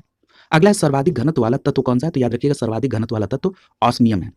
अगला प्रश्न है, पूछा जा रहा है कि आवर्त सारणी में हाइड्रोजन का कोई निश्चित स्थान न होने का क्या कारण है? तो याद रखिएगा हाइड्रोजन का क्षार धातुओं और हैलोजनों दोनों से समानता रखना ये आवर्त सारणी में हाइड्रोजन का कोई निश्चित स्थान न होने का कारण है। अगला प्रश्न पूछा जा रहा है कि तत्वों का कौन सा समूह रेडियो सक्रिय समूह कहलाता है? तो याद रखिएगा जो एक्टिनाइड समूह है वो तत्वों का जो एक्टिनाइड समूह है वो रेडियो सक्रिय समूह कहलाता है। अगला देखिए, पूछा जा रहा है कि अधिकतम कृत्रिम तत्व जो है किस समूह में रखे जाते हैं? तो याद रखिएगा जो अधिकतम कृत्रिम तत्व है वो एक्टिनाइड समूह में रखे जाते हैं। अगला है, यहाँ पर आवर्त सारणी में तत्वों के गुण संबंधी बात हो रही है। क्लियर है? बहुत इंपॉर्टेंट है। देखिएगा अगर हम परमाणु के आकार की बात करें तो याद रखिएगा जब हम वर्ग में ऊपर से नीचे की ओर जाते हैं, ठीक है, यानी जो आवर्त सारणी है उसमें जब हम ऊपर से नीचे की ओर जाते हैं तो परमाणु का जो आकार है ये बढ़ता है और आवर्त में जब हम बाएं से दाएं की तरफ जाते हैं, ठीक है, तो परमाणु का आकार घटता है। क्लियर है? याद रखिएगा विद्युत धनात्मकता के संदर्भ में जब हम वर्ग में ऊपर से नीचे की ओर जाते हैं तो विद्युत धनात्मकता बढ़ती है, लेकिन जब आप आवर्त में बाएं से दाएं की तरफ जाएंगे तो विद्युत धनात्मकता घटती है। यदि हम आयनन ऊर्जा की बात कर लें तो वर्ग में ऊपर से नीचे आने में आयनन ऊर्जा घटती है और आवर्त में बाएं से दाएं जाने पर आयनन ऊर्जा बढ़ती है। क्लियर है? अगले बात हो रही है विद्युत ऋणात्मकता की। इस पर भी चर्चा की गई थी। जो विद्युत ऋणात्मकता है ये ऊपर से नीचे आने में क्या होती है? घटती है, लेकिन अगर हम बाएं से दाएं जाते हैं तो ये क्या होती है? विद्युत ऋणात्मकता बढ़ती है। यदि हम इलेक्ट्रॉन बंधुता की बात करें तो ऊपर से नीचे आने में ये घटती है और बाएं से दाएं जाने पर ये बढ़ती है। क्लियर है? तो ये ध्यान में रखेंगे।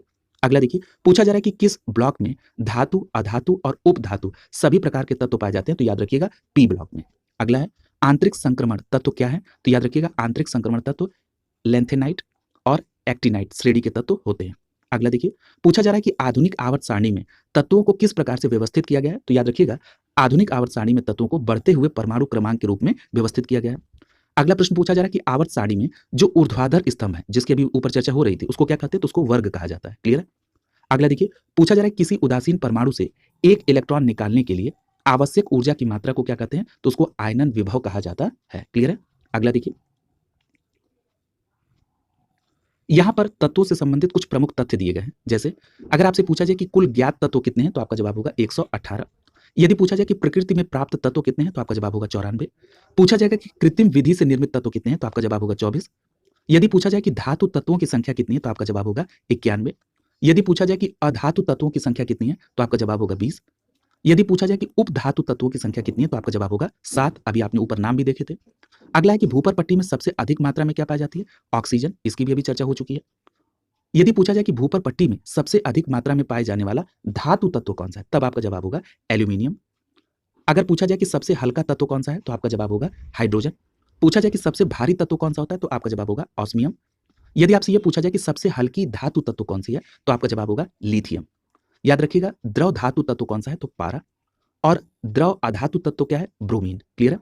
यदि आपसे पूछा जाए कि विद्युत का सबसे अच्छी सुचालक धातु तत्व कौन सी है, तो आपका जवाब होगा चांदी। क्लियर है? ये प्रश्न बहुत पूछे जाते हैं, एक जगह इसका संकलन है, आप इसको याद रखेंगे कई बार रिवीजन करके।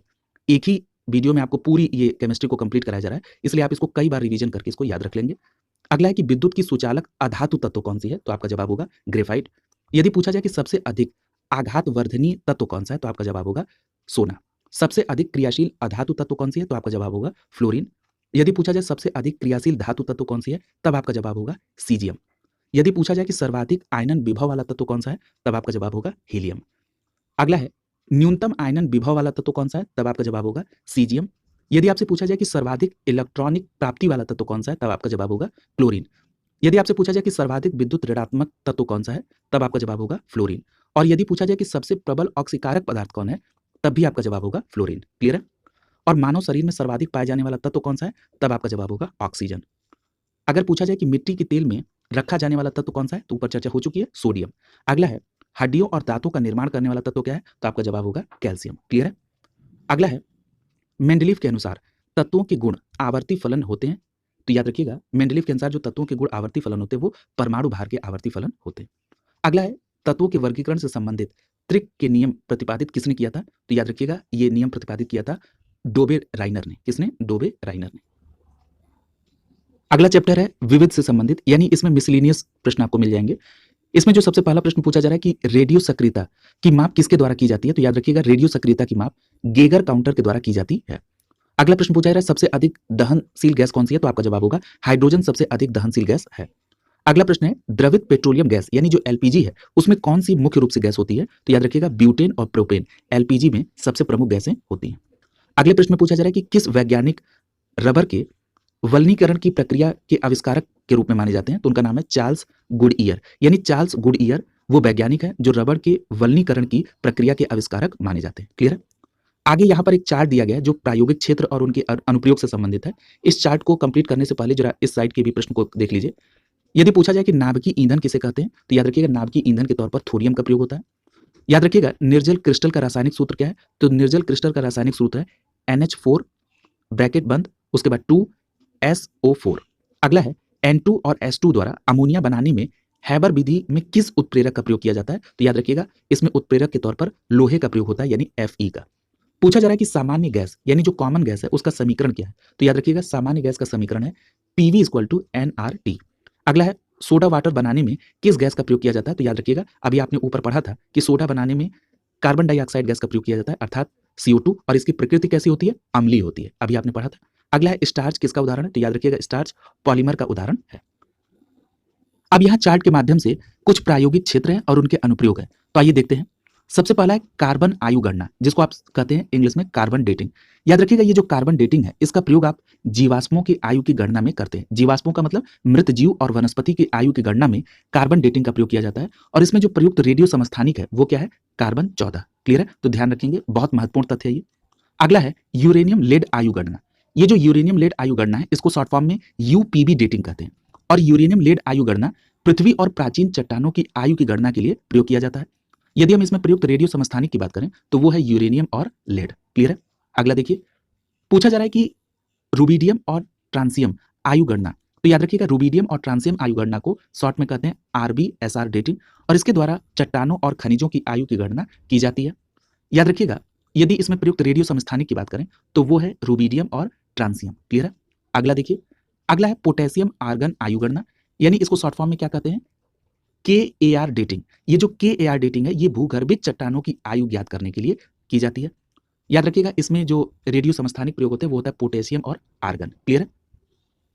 अगला है ये जो आर्सेनिक 74 है, ये जो आर्सेनिक 74 है इसका प्रयोग किस लिए होता है? तो याद रखिएगा, आर्सेनिक 74 का प्रयोग ट्यूमर की जांच में किया जाता है। क्लियर है? तो ट्यूमर की जांच में आर्सेनिक 74। यदि आपसे पूछा जाए कि थायराइड ग्रंथि की सक्रियता की जांच में किसका प्रयोग, तो याद रखिएगा आयोडीन 131 का प्रयोग थायराइड ग्रंथ की सक्रियता में की जांच में किया जाता है। यदि पूछा जाए कि अल्प रक्तता और क्षय रोग यानी टीबी की जांच में, तो याद रखिएगा इसके लिए फ्लोरीन 59 का प्रयोग किया जाता है। यदि पूछा जाए कि टेक्टिनियम 99 का प्रयोग, तो याद रखिएगा टेक्टिनियम 99 का प्रयोग अंगों की संरचना के अध्ययन में किया जाता है। यदि आपको रक्त प्रवाह की वेग को मापना हो तो रक्त प्रवाह की वेग में सोडियम का प्रयोग किया जाता है। यदि कोबाल्ट 60 और सीजियम 137 की बात कर लें, बहुत इंपॉर्टेंट है, तो याद रखिएगा इसका प्रयोग कैंसर के उपचार में और ट्यूमर को नष्ट करने में किया जाता है। यदि हम अस्थि रोग के उपचार की बात करें तो अस्थि रोग के उपचार में फास्फोरस 32 का प्रयोग किया जाता है। यदि हम बात करें गामा किरणों की, तो गामा किरणें अनाज, सब्जी, मछली आदि को लंबे समय तक संरक्षित रखने में प्रयोग किया जाता है। यदि बात करें पौधों में उर्वरकों के प्रभाव की जांच की, तो पौधों में उर्वरकों के प्रभाव की जांच के लिए कार्बन 14 का प्रयोग किया जाता है। फास्फोरस 32 बहुत इंपॉर्टेंट है, याद रखिएगा फास्फोरस 32 का प्रयोग प्रकाश संश्लेषण की प्रक्रिया के अध्ययन में किया जाता है। यदि हम बात कर लें तेल के कुओं में अवस्थिति ज्ञात करने की, यानी तेल के कुओं की अवस्थिति ज्ञात करना और धातु की चादरों की समान मोटाई की जांच के लिए, तो याद रखिएगा इसके लिए आप अमेरिकियम 241 का प्रयोग करते हैं। क्लियर है? अमेरिकियम 241 का प्रयोग तेल कुओं की अवस्थिति और धातु की चादरों की समान मोटाई जांच में किया जाता है। यदि तेल कुओं के अध्ययन और पाइपलाइनों के रिसाव का पता लगाना हो तब आप प्रयोग करते हैं सोडियम 24। क्लियर है? अगर हम बात कर लें यूरेनियम 235 की, तो यूरेनियम 235 का प्रयोग नाभिकीय ऊर्जा संयंत्रों में किया जाता है। साथ ही साथ जलयानों की प्रणोदक प्रणाली में ईंधन के रूप में इसका प्रयोग किया जाता है यूरेनियम 235 का। अगला है कैलिफोर्नियम 252। याद रखिएगा ये जो कैलिफोर्नियम 252 है इसका प्रयोग होता है मृदा में नमी की मात्रा ज्ञात करने में और सड़क और भवनों के निर्माण में। क्लियर है? अगला देखिए, और यहाँ याद रखिएगा जो आपका पेयजल है इसको रोगाणु मुक्त करने के लिए इसमें क्लोरीन मिलाई जाती है। ये कई बार प्रश्न आप पढ़ भी चुके हैं और ये बहुत पूछा भी जाता है। अगला देखिए, पूछा जा रहा है कि जंग लगने पर लोहे के भार पर क्या प्रभाव पड़ता है? तो याद रखिएगा अगर किसी लोहे पर जंग लग जाता है तो उसका भार बढ़ जाता है। अगला प्रश्न पूछा जा रहा है कि मूत्रालयों में जो गंध आती है उसका कारण क्या है? तो मूत्र में अमोनिया की उपस्थिति के कारण मूत्रालयों में गंध आती है। अगला प्रश्न पूछा जा रहा है कि कार्बन नैनो ट्यूब्स यानी CNTS का आविष्कार किसने किया था? तो आपका जवाब होगा कार्बन नैनो ट्यूब्स का आविष्कार IG मान ने किया था। अगला प्रश्न पूछा जा रहा है कि एल्यूमिनियम फास्फाइड का प्रयोग किस लिए किया जाता है? तो याद रखिएगा कीटनाशक के तौर पर एल्यूमिनियम फास्फाइड का प्रयोग किया जाता है। अगला प्रश्न पूछा जा रहा है कि भारत में जल विलवणीकरण संयंत्र कहां पर स्थित है? तो आपका जवाब होगा लक्षद्वीप में। अगला है धूम्र पर्दे, जिसका प्रयोग आप युद्ध में छिपने और शत्रु को धोखा देने के लिए प्रयोग करते हैं, उसमें किस पदार्थ का प्रयोग किया जाता है? तो धूम्र पर्दे में टाइटेनियम ऑक्साइड का प्रयोग किया जाता है। अगला प्रश्न है यशद पुष्प किसे कहते हैं? तो याद रखिएगा जिंक ऑक्साइड को यशद पुष्प कहा जाता है। अगला प्रश्न है रेशम अर्थात सिल्क किसका उदाहरण है? तो ये प्राकृतिक बहुलक यानी नेचुरल पॉलीमर का उदाहरण है रेशम। अगला प्रश्न है पूछा जा रहा है कि द्रवित ऑक्सीजन और द्रवित हाइड्रोजन को औद्योगिक स्तर पर प्राप्त करने की जो प्रौद्योगिकी है उसे क्या कहते हैं? तो याद रखिएगा उसे कहते हैं क्रायोजेनिक्स। क्लियर है? अगला प्रश्न पूछा जा रहा है कि पदार्थ यानी द्रव्य की वह अवस्था जिसकी निश्चित आकृति और आयतन होती है क्या कहलाती है? तो याद रखिएगा उसे ठोस कहा जाता है, यानी जिसकी आकृति और आयतन निश्चित होता है उसे ठोस कहते हैं।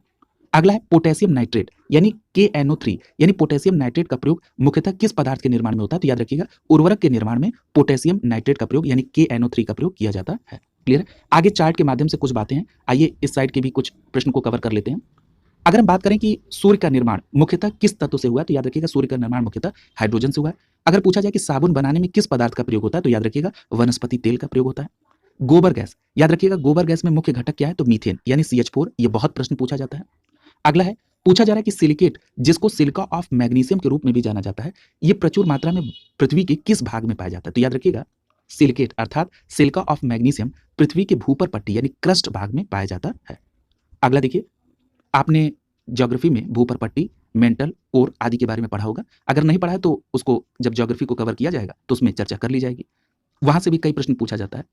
यहाँ पर अगला प्रश्न पूछा जा रहा है कि पृथ्वी के वायुमंडल में कौन सी गैस पर्याप्त मात्रा में पाई जाती है? तो याद रखिएगा नाइट्रोजन, इस पर चर्चा हो चुकी है। अगला है हरा कसिस का रासायनिक नाम क्या है? तो याद रखिएगा फेरस सल्फेट, इस पर भी चर्चा हुई थी। हरा कसिस फेरस सल्फेट को कहते हैं। अगला है कि वह गुण जिसके कारण एक ही तत्व कई रूपों में पाया जाता है उसको क्या कहते हैं? उसको कहते हैं अपरूपता।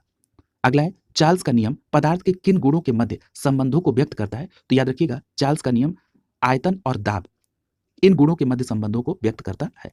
अगला है सीएनजी, पूछा जा रहा है सीएनजी का फुल फॉर्म क्या है? तो याद रखिएगा कंप्रेस्ड नेचुरल गैस, ये सीएनजी का फुल फॉर्म है। अगला है परमाणु रिएक्टर यानी जो न्यूक्लियर रिएक्टर है इसके निर्माण सर्वप्रथम किसने किया था? तो याद रखिएगा एनरिको फर्मी के द्वारा परमाणु रिएक्टर का सर्वप्रथम प्रयोग किया गया था। किसके द्वारा? एनरिको फर्मी के द्वारा। अगला है रेडियो सक्रियता की खोज किसने की थी? तो याद रखिएगा हेनरी बैकुरेल ने वर्ष 1896 में रेडियो सक्रियता की खोज की थी। यह प्रश्न बहुत पूछा जाता है, हेनरी बैकुरेल। अगला देखिए, यहां पर कुछ बहुलक के नाम हैं और उनके उपयोग दिए गए। जैसे अगर बात कर लें नायलॉन 6 की, तो याद रखिएगा नायलॉन 6 का प्रयोग रेसे, प्लास्टिक, टायर और रस्सी बनाने में किया जाता है। यदि हम बात कर लें नायलॉन 66 की, तो इसका प्रयोग ब्रश, संश्लेषित रेसे, पैरासूट, रस्सी और दरी बनाने में इसका प्रयोग किया जाता है। यदि हम बात कर लें बेकेलाइट की, तो बेकेलाइट का प्रयोग गियर, सुरक्षा परत और विद्युत उपकरण बनाने में किया जाता है। मेलामाइन फार्मेल्डिहाइड, याद रखिएगा मेलामाइन फार्मेल्डिहाइड का प्रयोग प्लास्टिक के रेसिन और बर्तन बनाने में प्रयोग किया जाता है। यदि बात करें पॉली एक्रिलोनाइट्राइल की, तो याद रखिएगा इसका प्रयोग संश्लेषित रेसे और संश्लेषित ऊन बनाने में किया जाता है। किसका प्रयोग? पॉली एक्रिलोनाइट्राइल का। अगला है एस्टाइरिन ब्यूटाडाइन, ये जो रबर है इसका प्रयोग किसमें होता है? तो याद रखिएगा ऑटोमोबाइल, टायर और चप्पल बनाने में एस्टाइरिन ब्यूटाडाइन रबर का प्रयोग किया जाता है। अगला है नाइट्राइल रबर का प्रयोग, तो याद रखिएगा नाइट्राइल रबर का प्रयोग सीलें बनाने में और टैंक के स्तर बनाने में प्रयोग किया जाता है नाइट्राइल रबर का। अगला देखिए, पॉलीइथाइल एक्रेलाइट का प्रयोग किया जाता है फिल्म बनाने में, घर की पाइप और कपड़े बनाने में पॉलीइथाइल एक्रेलाइट का प्रयोग किया जाता है। यदि पूछा जाए टेरिलीन का, तो याद रखिएगा रेसे, बेल्ट, तार और टेंट बनाने में टेरिलीन का प्रयोग किया जाता है। यदि पूछा जाए कि ग्लिंटन का प्रयोग, तो याद रखिएगा ग्लिंटन का प्रयोग प्लास्टिक और पेंट बनाने में किया जाता है। अगला देखिए, पूछा जा रहा है पॉलीथीन, तो पॉलीथीन का प्रयोग किसमें होता है? तो याद रखिएगा विद्युत प्रतिरोधक, पैकिंग और घरों तथा प्रयोगशाला में पॉलीथीन का प्रयोग किया जाता है। यदि आपसे पूछा जाए कि पॉलीस्टाइरीन का प्रयोग, तो पॉलीस्टाइरीन का प्रयोग विद्युत रोधक, पैकिंग, पदार्थ, खिलौने और घरेलू वस्तुओं के बनाने में किया जाता है। अगला है पॉलीविनाइल क्लोराइड, याद रखिएगा पॉलीविनाइल क्लोराइड का प्रयोग रेनकोट, बैग, विनाइल, फर्श और चमड़े के कपड़े बनाने में किया जाता है। यदि हम टेफ्लॉन की बात करें तो विद्युत रोधक और खाने के बर्तन के लेपन में टेफ्लॉन का प्रयोग किया जाता है। अगला देखिए, अगर हम बायोडीजल के निर्माण में बात करें तो बायोडीजल के निर्माण में जेट्रोफा, सरसों और जोजोबा के साथ अलसी का प्रयोग किया जाता है। क्लियर है? अगला देखिए, अगला पूछा जा रहा है किस ईंधन का ऊष्मी मान सर्वाधिक होता है? तो याद रखिएगा हाइड्रोजन का ऊष्मी मान सर्वाधिक होता है। अगला प्रश्न है कि जो सड़कों के प्रकाश के लिए सोडियम वाष्प लैंप का प्रयोग किया जाता है, क्यों? क्योंकि इनका जो प्रकाश होता है वो एक वर्णी यानी जो इसकी रोशनी होती है पीली रोशनी होती है और ये पानी की बूंदों से गुजरने पर विभक्त नहीं होती है। क्लियर है? तो याद रखिएगा ये भी प्रश्न पूछा जाता है कि जो पीली रोशनी वाले जो ये रोड लाइट है इसमें किसका प्रयोग होता है? तो याद रखिएगा इसमें सोडियम का प्रयोग होता है। अगला देखिए, पूछा जा रहा है कि फोटोग्राफी में किस रासायनिक यौगिक का प्रयोग होता है? तो याद रखिएगा फोटोग्राफी में सिल्वर ब्रोमाइड का प्रयोग होता है यानी AgBr का प्रयोग किया जाता है। अगला है यूरिया में नाइट्रोजन का प्रतिशत कितना होता है? तो याद रखिएगा यूरिया में नाइट्रोजन का प्रतिशत 47% होता है। अगला है तंबाकू में कौन सा विषाक्त पदार्थ होता है? तो तंबाकू में निकोटीन होता है। अगला है पूछा जा रहा है कि PEM का फुल फॉर्म क्या है? तो याद रखिएगा PEM का फुल फॉर्म है प्रोटीन एनर्जी माल न्यूट्रिशन। क्या है? प्रोटीन एनर्जी माल न्यूट्रिशन। अगला प्रश्न पूछा जा रहा है कि जल का क्वथनांक अधिक क्यों होता है? तो याद रखिएगा इसके अणु हाइड्रोजन बंध से बंधे होते हैं इसीलिए जल का क्वथनांक अधिक होता है। अगला देखिए, पूछा जा रहा है कि मच्छर रोधी क्वाइल जो होती है उसमें किस रसायन का प्रयोग होता है? तो याद रखिएगा अभी ऊपर चर्चा भी हुई थी कि जो मच्छर रोधी क्वाइल होती है उसमें पाइरेथ्रम, पाइरेथ्रीन और एलेथ्रीन आदि रसायन का प्रयोग किया जाता है और ये एक बीजी पौधे से प्राप्त होते हैं। अगला प्रश्न पूछा जा रहा है कि अग्निशामक यंत्र जो होता है इसमें किस गैस का प्रयोग होता है? तो कार्बन डाइऑक्साइड का प्रयोग किया जाता है। अगला प्रश्न है पूछा जा रहा है कि रासायनिक उर्वरक के निर्माण में किसका प्रयोग किया जाता है? तो याद रखिएगा रासायनिक उर्वरक के निर्माण में नाइट्रोजन, फास्फोरस और पोटेशियम ये प्रमुख संगठक हैं। याद रखिएगा सल्फर, मैग्नीशियम, कैल्शियम ये द्वितीयक संगठक के रूप में प्रयोग होते हैं। क्लियर है? तो याद रखेंगे इसे। अगला है चूहा का जो विश्व है ये किस रसायन का प्रयोग होता है? तो अभी ऊपर भी चर्चा हुई थी कि चूहा के विष में जिंक फास्फाइड का प्रयोग किया जाता है। अगला है मानव द्वारा निर्मित प्रथम संश्लेषित रेशा कौन सा है? यानी सिंथेटिक फाइबर की बात हो रही है, तो याद रखिएगा वो है रेयॉन। क्लियर? अगला देखिए, यहां पर नीचे चार्ट के माध्यम से दिया गया है कुछ, तो यहां पर कुछ और प्रश्न है, उसको भी देख लीजिए। पूछा जा रहा है कि सीमेंट मुख्यतः किसका मिश्रण होता है? तो याद रखिएगा सीमेंट कैल्शियम के सिलिकेटों और एल्यूमिनेटों का मिश्रण होता है। अगले प्रश्न में पूछा जा रहा है कि यूरिया उर्वरक के उत्पादन में किसका प्रयोग होता है? तो याद रखिएगा यूरिया उर्वरक के उत्पादन में कार्बन डाइऑक्साइड का प्रयोग किया जाता है। अगला है अमोनियम सल्फेट क्या है? तो याद रखिएगा अमोनियम सल्फेट एक मिश्रित उर्वरक है। क्लियर है? अगला प्रश्न है पसीना रोधी उत्पादों में सामान्यतः कौन सा रसायन उत्पत्ति उपस्थित होता है? तो याद रखिएगा जो पसीना रोधी उत्पाद होता है उसमें एल्यूमिनियम यौगिक सामान्य तौर पर प्रयोग किया जाता है। अगला है मानव अस्थियों में सर्वाधिक मात्रा किस लवण की होती है? तो याद रखिएगा मानव अस्थियों में कैल्शियम फास्फेट की मात्रा अधिक होती है।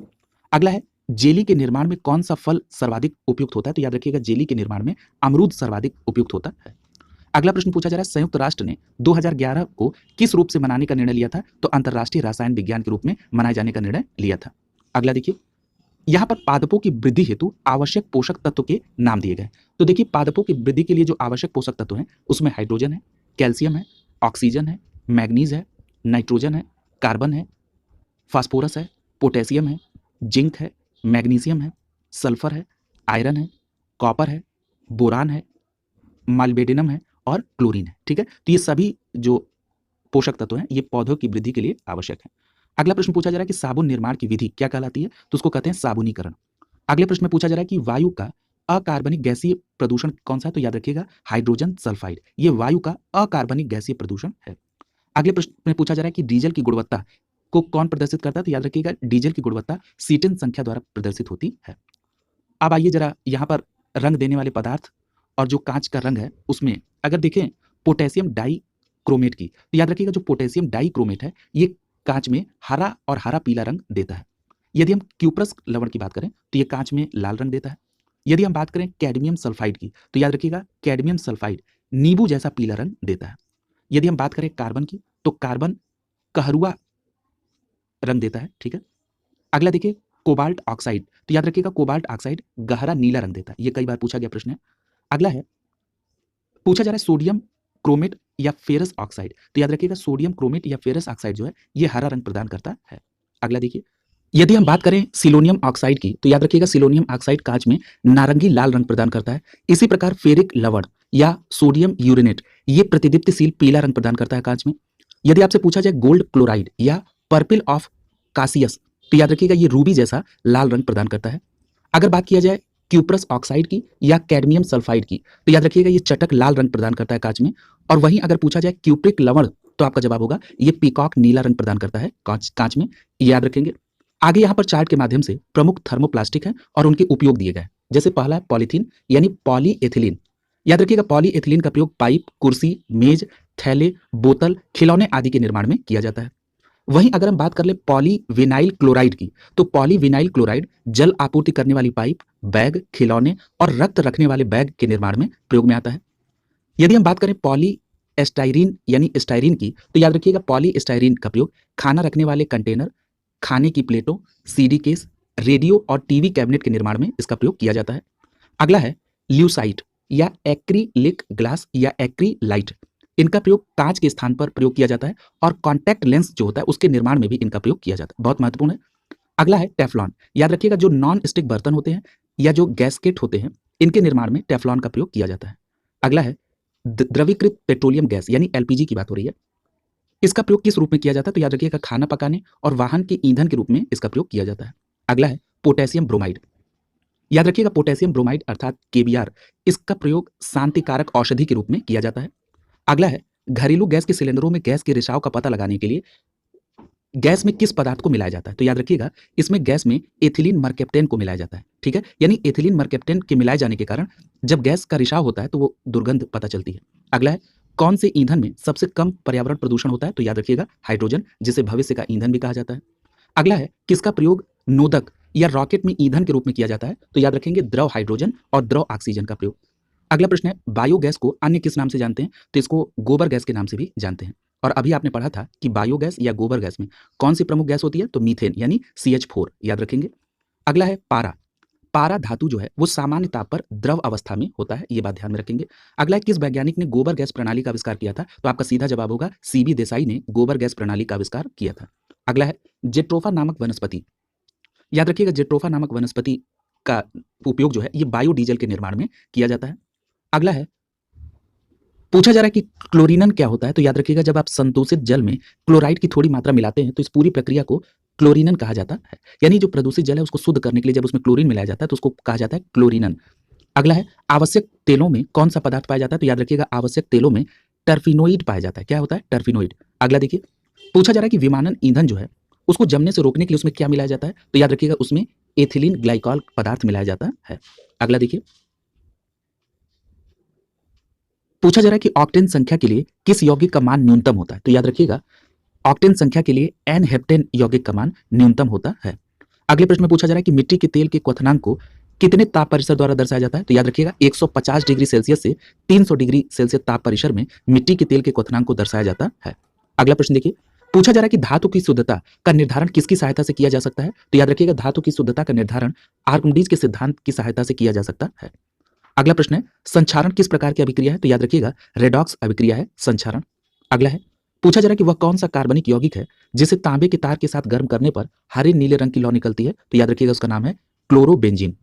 अगला प्रश्न है, पूछा जा रहा है कि किसी परमाणु के लिए प्लम पुडिंग मॉडल किसके द्वारा प्रस्तुत किया गया था? तो याद रखिएगा अर्नेस्ट रदरफोर्ड ने किसी परमाणु के लिए प्लम पुडिंग मॉडल को प्रस्तुत किया था। अगला देखिए, पूछा जा रहा है कि सीमेंट को शीघ्र जमने से बचाने के लिए उसमें क्या मिलाया जाता है? तो याद रखिएगा शीघ्र जमने से बचने के लिए उसमें जिप्सम मिलाया जाता है। अगला प्रश्न है, सबसे प्रभावी पीड़कनाशी कौन है? तो याद रखिएगा सबसे प्रभावी पीड़कनाशी ऑर्गेनोफॉस्फेट है। क्या है? ऑर्गेनोफॉस्फेट। अगला है, दर्द निवारक मरहम या आयोडेक्स जो है उसमें किस रसायन की गंध आती है? तो याद रखिएगा उसमें जो गंध आती है वो मिथाइल सेलिसिलेट की आती है। किसकी? मिथाइल सेलिसिलेट की आती है। अगला है, साबुन का उपयोग किस प्रकार के जल में करना चाहिए? तो याद रखिएगा साबुन का प्रयोग मृदु जल में करना चाहिए। अगला है, पूछा जा रहा है कि ओजोन परत का जो क्षरण है वो किस गैस के कारण हो रहा है? तो याद रखिएगा क्लोरोफ्लोरोकार्बन यानी सीएफसी के कारण ओजोन परत का क्षरण हो रहा है। अगला प्रश्न पूछा जा रहा है कि सीमेंट फैक्ट्री में काम करने वाले मजदूरों को सामान्यतः कौन सी बीमारी होने का खतरा रहती है? तो याद रखिएगा साइटोसिलिकोसिस। याद रखेंगे साइटोसिलिकोसिस नामक बीमारी सीमेंट फैक्ट्री में काम करने वाले मजदूर को होने का खतरा रहता है। अगला है, किस उत्पादक को साबुन रहित साबुन कहा जाता है? तो याद रखिएगा अपमार्जक को साबुन रहित साबुन कहा जाता है।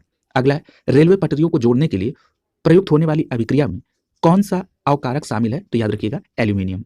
अगला है, सामान्य उर्वरक में कौन से 3 प्रमुख तत्व होते हैं? तो इसकी चर्चा अभी पहले हो चुकी है, नाइट्रोजन, पोटेशियम और फास्फोरस। अगला है, उर्वरकों के रूप में कौन सा कैल्शियम लवण प्रयोग में आता है? तो याद रखिएगा कैल्शियम सल्फेट। क्लियर है? अगला देखिए, पूछा जा रहा है कि श्वेत फास्फोरस अंधेरे में किस कारण से प्रकाशित होता है? तो याद रखिएगा मंद ऑक्सीकरण के कारण श्वेत फास्फोरस अंधेरे में प्रकाशित होता है। अगला देखिए, यहाँ पर रसायन विज्ञान से संबंधित कुछ खोज हैं और उनके खोजकर्ता के नाम दिए गए हैं।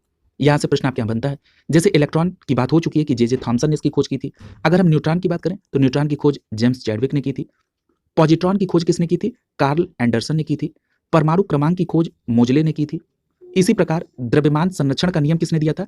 लेवाइजर ने द्रव्यमान संरक्षण का नियम दिया था। याद रखिएगा गुणित अनुपात का नियम डाल्टन के द्वारा दिया गया था। यदि पूछा जाएगा कि सापेक्षता का सिद्धांत किसने दिया था? तो आइंस्टीन ने दिया था। और द्रव्यमान ऊर्जा संबंध का सिद्धांत भी आइंस्टीन के द्वारा दिया गया था। यदि पूछा जाए कि गैसों का विषण नियम किसने दिया था? तो याद रखिएगा ग्राहम ने दिया था। चार्ल्स का नियम चार्ल्स महोदय के द्वारा दिया गया था। आधुनिक आवर्त सारणी, याद रखिएगा ये इसके आविष्कारक कौन है? मोजले हैं। त्रिक नियम, याद रखेंगे डॉबे राइनर, याद रखेंगे डॉबे राइनर त्रिक नियम के आविष्कारक हैं। इसी प्रकार क्वांटम सिद्धांत, तो याद रखिएगा मैक्स प्लांक के द्वारा क्वांटम सिद्धांत का आविष्कार किया गया। यदि पूछा जाए कि अपवर्जन सिद्धांत, तो याद रखेंगे पाउली के द्वारा अपवर्जन सिद्धांत का प्रतिपादन किया गया था। इसी प्रकार तरंग यांत्रिकी सिद्धांत, तो याद रखिएगा तरंग यांत्रिकी सिद्धांत डी ब्रॉगली के द्वारा दिया गया था।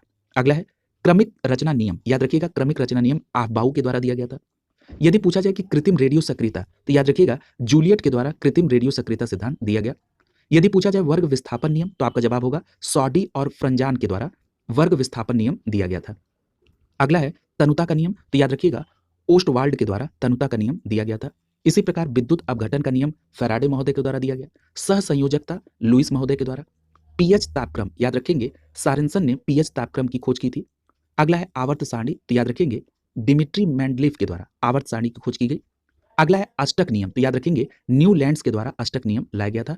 यदि पूछा जाए परमाणु सिद्धांत तो आपका जवाब होगा जॉन डाल्टन के द्वारा परमाणु सिद्धांत लाया गया। यदि पूछा जाए बोर सिद्धांत तो याद रखेंगे नील्स बोर के द्वारा। अधिकतम बहुलता सिद्धांत, तो अधिकतम बहुलता सिद्धांत से हुड्स महोदय इससे कोरिलेट है। अनिश्चितता का नियम तो याद रखेंगे हाइजेनबर्ग इससे संबंधित है। क्लोरीन की खोज सीले महोदय ने की थी। इसी प्रकार जरा कुछ और देख लीजिए, रेडियो सक्रियता से संबंधित है हेनरी बेकवेरल। अगला है समस्थानिक, समस्थानिक से संबंधित है सॉडी। और भारी जल की खोज यूरे ने की थी। अगला है हीलियम, हीलियम से संबंधित है लॉकियर। अगला है ऑक्सीजन, तो याद रखिएगा ऑक्सीजन से संबंधित है प्रिस्टले और सीले। इसी प्रकार सोडियम और पोटेशियम, इन दोनों की खोजकर्ता कौन है? डेवी महोदय। अगला देखिए, पूछा जा रहा है रेडियम, तो रेडियम की खोजकर्ता क्यूरी दंपत्ति है। अगला है थोरियम, थोरियम की खोजकर्ता कौन है? बर्जीलियस।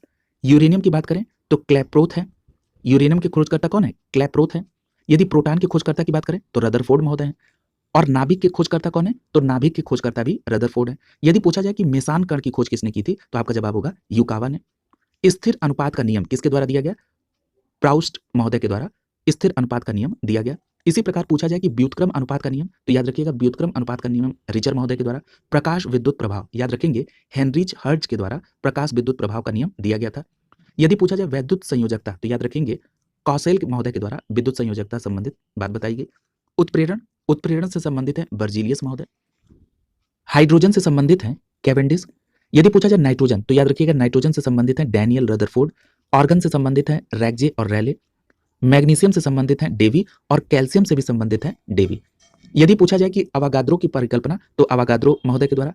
बॉयल का नियम तो याद रखेंगे रॉबर्ट बॉयल के द्वारा। आंशिक दाब का नियम तो याद रखेंगे डाल्टन महोदय के द्वारा। यदि पूछा जाए कि परासरण दाब का नियम तब आपका जवाब होगा बर्कले महोदय के द्वारा। यदि पूछा जाए कि पोलोनियम की खोज तो याद रखेंगे मैडम क्यूरी के द्वारा पोलोनियम की खोज की गई थी। अगला देखिए, अगला है यहाँ पर व्यापारिक नाम है और उनके रासायनिक नाम दिए गए हैं। जैसे यहाँ पर सबसे पहला दिया गया है साधारण नमक, तो याद रखिएगा साधारण नमक का रासायनिक नाम क्या होता है? Sodium chloride. यदि हम इसके सूत्र की बात करें तो इसको NaCl के नाम से जाना जाता है। अगला दिया बेकिंग सोडा, ये देखिए बहुत इंपॉर्टेंट है।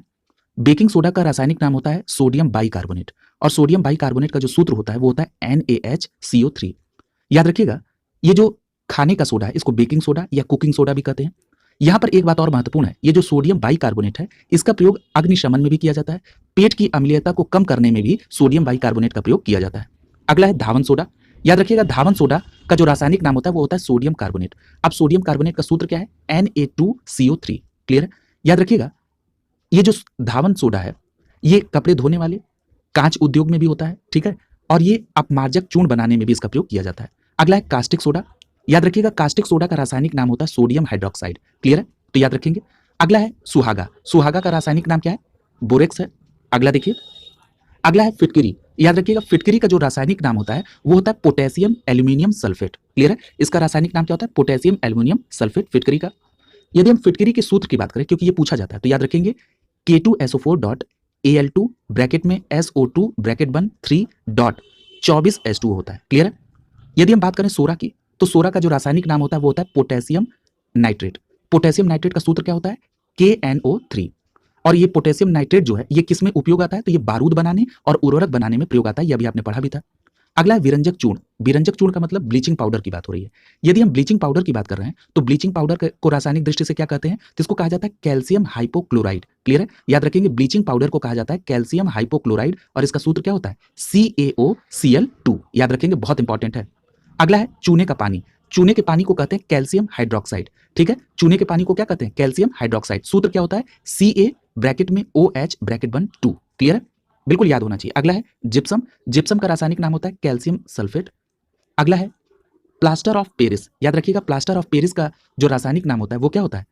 Calcium sulphate hemihydrate. ठीक है, और प्लास्टर ऑफ पेरिस का उपयोग तो आप जानते ही हैं, जब आपका हड्डियों पर प्लास्टर चढ़ता है उसमें होता है, मकान बनाने में होता है, मूर्तियों में होता है। अगला है चौक। चौक का रासायनिक नाम क्या है? Calcium carbonate. अगला है बुझा हुआ चूना। बुझा हुआ चूने का रासायनिक नाम होता है कैल्शियम ऑक्साइड। क्लियर है? अगला है चूना पत्थर। चूना पत्थर का रासायनिक नाम होता है कैल्शियम कार्बोनेट। अगला है संगमरमर। संगमरमर का रासायनिक नाम कैल्शियम कार्बोनेट। अगला है नौसादर। नौसादर का रासायनिक नाम क्या होता है? Ammonium chloride. यदि हम बात करें लाफिंग गैस की यानी हास्य गैस की तो जो लाफिंग गैस होती है इसका क्या होता है रासायनिक नाम? Nitrous oxide. क्लियर है? ये भी बहुत पूछा गया है।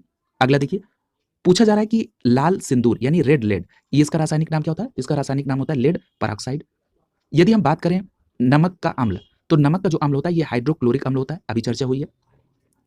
देखिए, अगर साधारण नमक है तो सोडियम क्लोराइड, और अगर नमक का अम्ल यहाँ पर पूछा जाएगा तो हाइड्रोक्लोरिक अम्ल। अगर पूछा जाए अम्लराज, तो याद रखिएगा अम्लराज में सांद्र नाइट्रिक अम्ल और सांद्र हाइड्रोक्लोरिक अम्ल होता है। क्लियर है? अगर बात करें जल गैस की, तो जल गैस में कार्बन मोनोऑक्साइड और हाइड्रोजन गैस का मिश्रण होता है। क्लियर है? अगर हम बात कर लें बॉक्साइट की, तो याद रखिएगा बॉक्साइट का रासायनिक नाम हाइड्रेट्स एल्यूमिना होता है। अगला है शुष्क बर्फ, शुष्क बर्फ कहा जाता है ठोस कार्बन डाइऑक्साइड को। अगला है मैग्नीशिया, मैग्नीशिया का रासायनिक नाम होता है मैग्नीशियम ऑक्साइड। उसी प्रकार अगर हम बात करें ब्लैक जिंक की, तो इसका रासायनिक नाम होता है जिंक सल्फाइड। अगर हम बात करें भारी हाइड्रोजन की, तो इसका रासायनिक नाम होता है ड्यूटेरियम, ये भी आप ऊपर पढ़ भी चुके हैं। अगर हम बात करें भारी जल की, तो इसका रासायनिक नाम होता है ड्यूटेरियम ऑक्साइड यानी D2O, मंदक के तौर पर प्रयोग होता है। सिलिका की बात करें तो सिलिकॉन डाइऑक्साइड होता है इसका रासायनिक नाम। मार्स गैस बहुत पूछा जाता है, मीथेन यानी CH4। अगला है सिरका, सिरका क्या होता है? एसिटिक अम्ल का तनु विलयन होता है, ये भी आप पढ़ चुके हैं। अगला है एल्कोहल, तो ये जो एल्कोहल है ये इथाइल एल्कोहल इसका रासायनिक नाम होता है। क्लियर? तो इस प्रकार आपने यहाँ पर देखा। यदि बात करें पेनिसिलिन की, तो याद रखिएगा पेनिसिलिन प्रथम प्रतिजैविक औषधि है। और यदि पेनिसिलिन के आविष्कारक की बात करें, तो इसके आविष्कारक अलेक्जेंडर फ्लेमिंग है, जो कि इंग्लैंड के हैं, और इन्होंने 1928 में पेनिसिलिन की खोज की थी। क्लियर है? तो इस प्रकार रसायन विज्ञान से संबंधित जो भी तथ्य एनसीईआरटी में हैं, उन सभी तथ्यों को यहाँ पर कवर करा दिया गया है। देखिए, मेरा ये व्यक्तिगत मानना है, और आप भी इसमें सहमत होंगे, कि यदि हम ऑथेंटिक फैक्ट्स को कई बार रिवाइज करें तो वो ज़्यादा बेनिफिशियल होता है, तुलनात्मक रूप से यदि हम हर बार नए पुस्तक को या नई चीज़ों को पढ़ें या नए डेटा को ज़्यादा पढ़ने का प्रयास करें, उससे ज़्यादा महत्वपूर्ण है कि जो ऑथेंटिक डेटा है, जो परीक्षा से संबंधित है, उसी को कई बार रिवीजन करके अपना उसको कंप्लीट कर लिया जाए। अगली क्लास में नए सब्जेक्ट के साथ मुलाकात होगी। शुभकामनाओं के साथ आप सभी का बहुत बहुत धन्यवाद।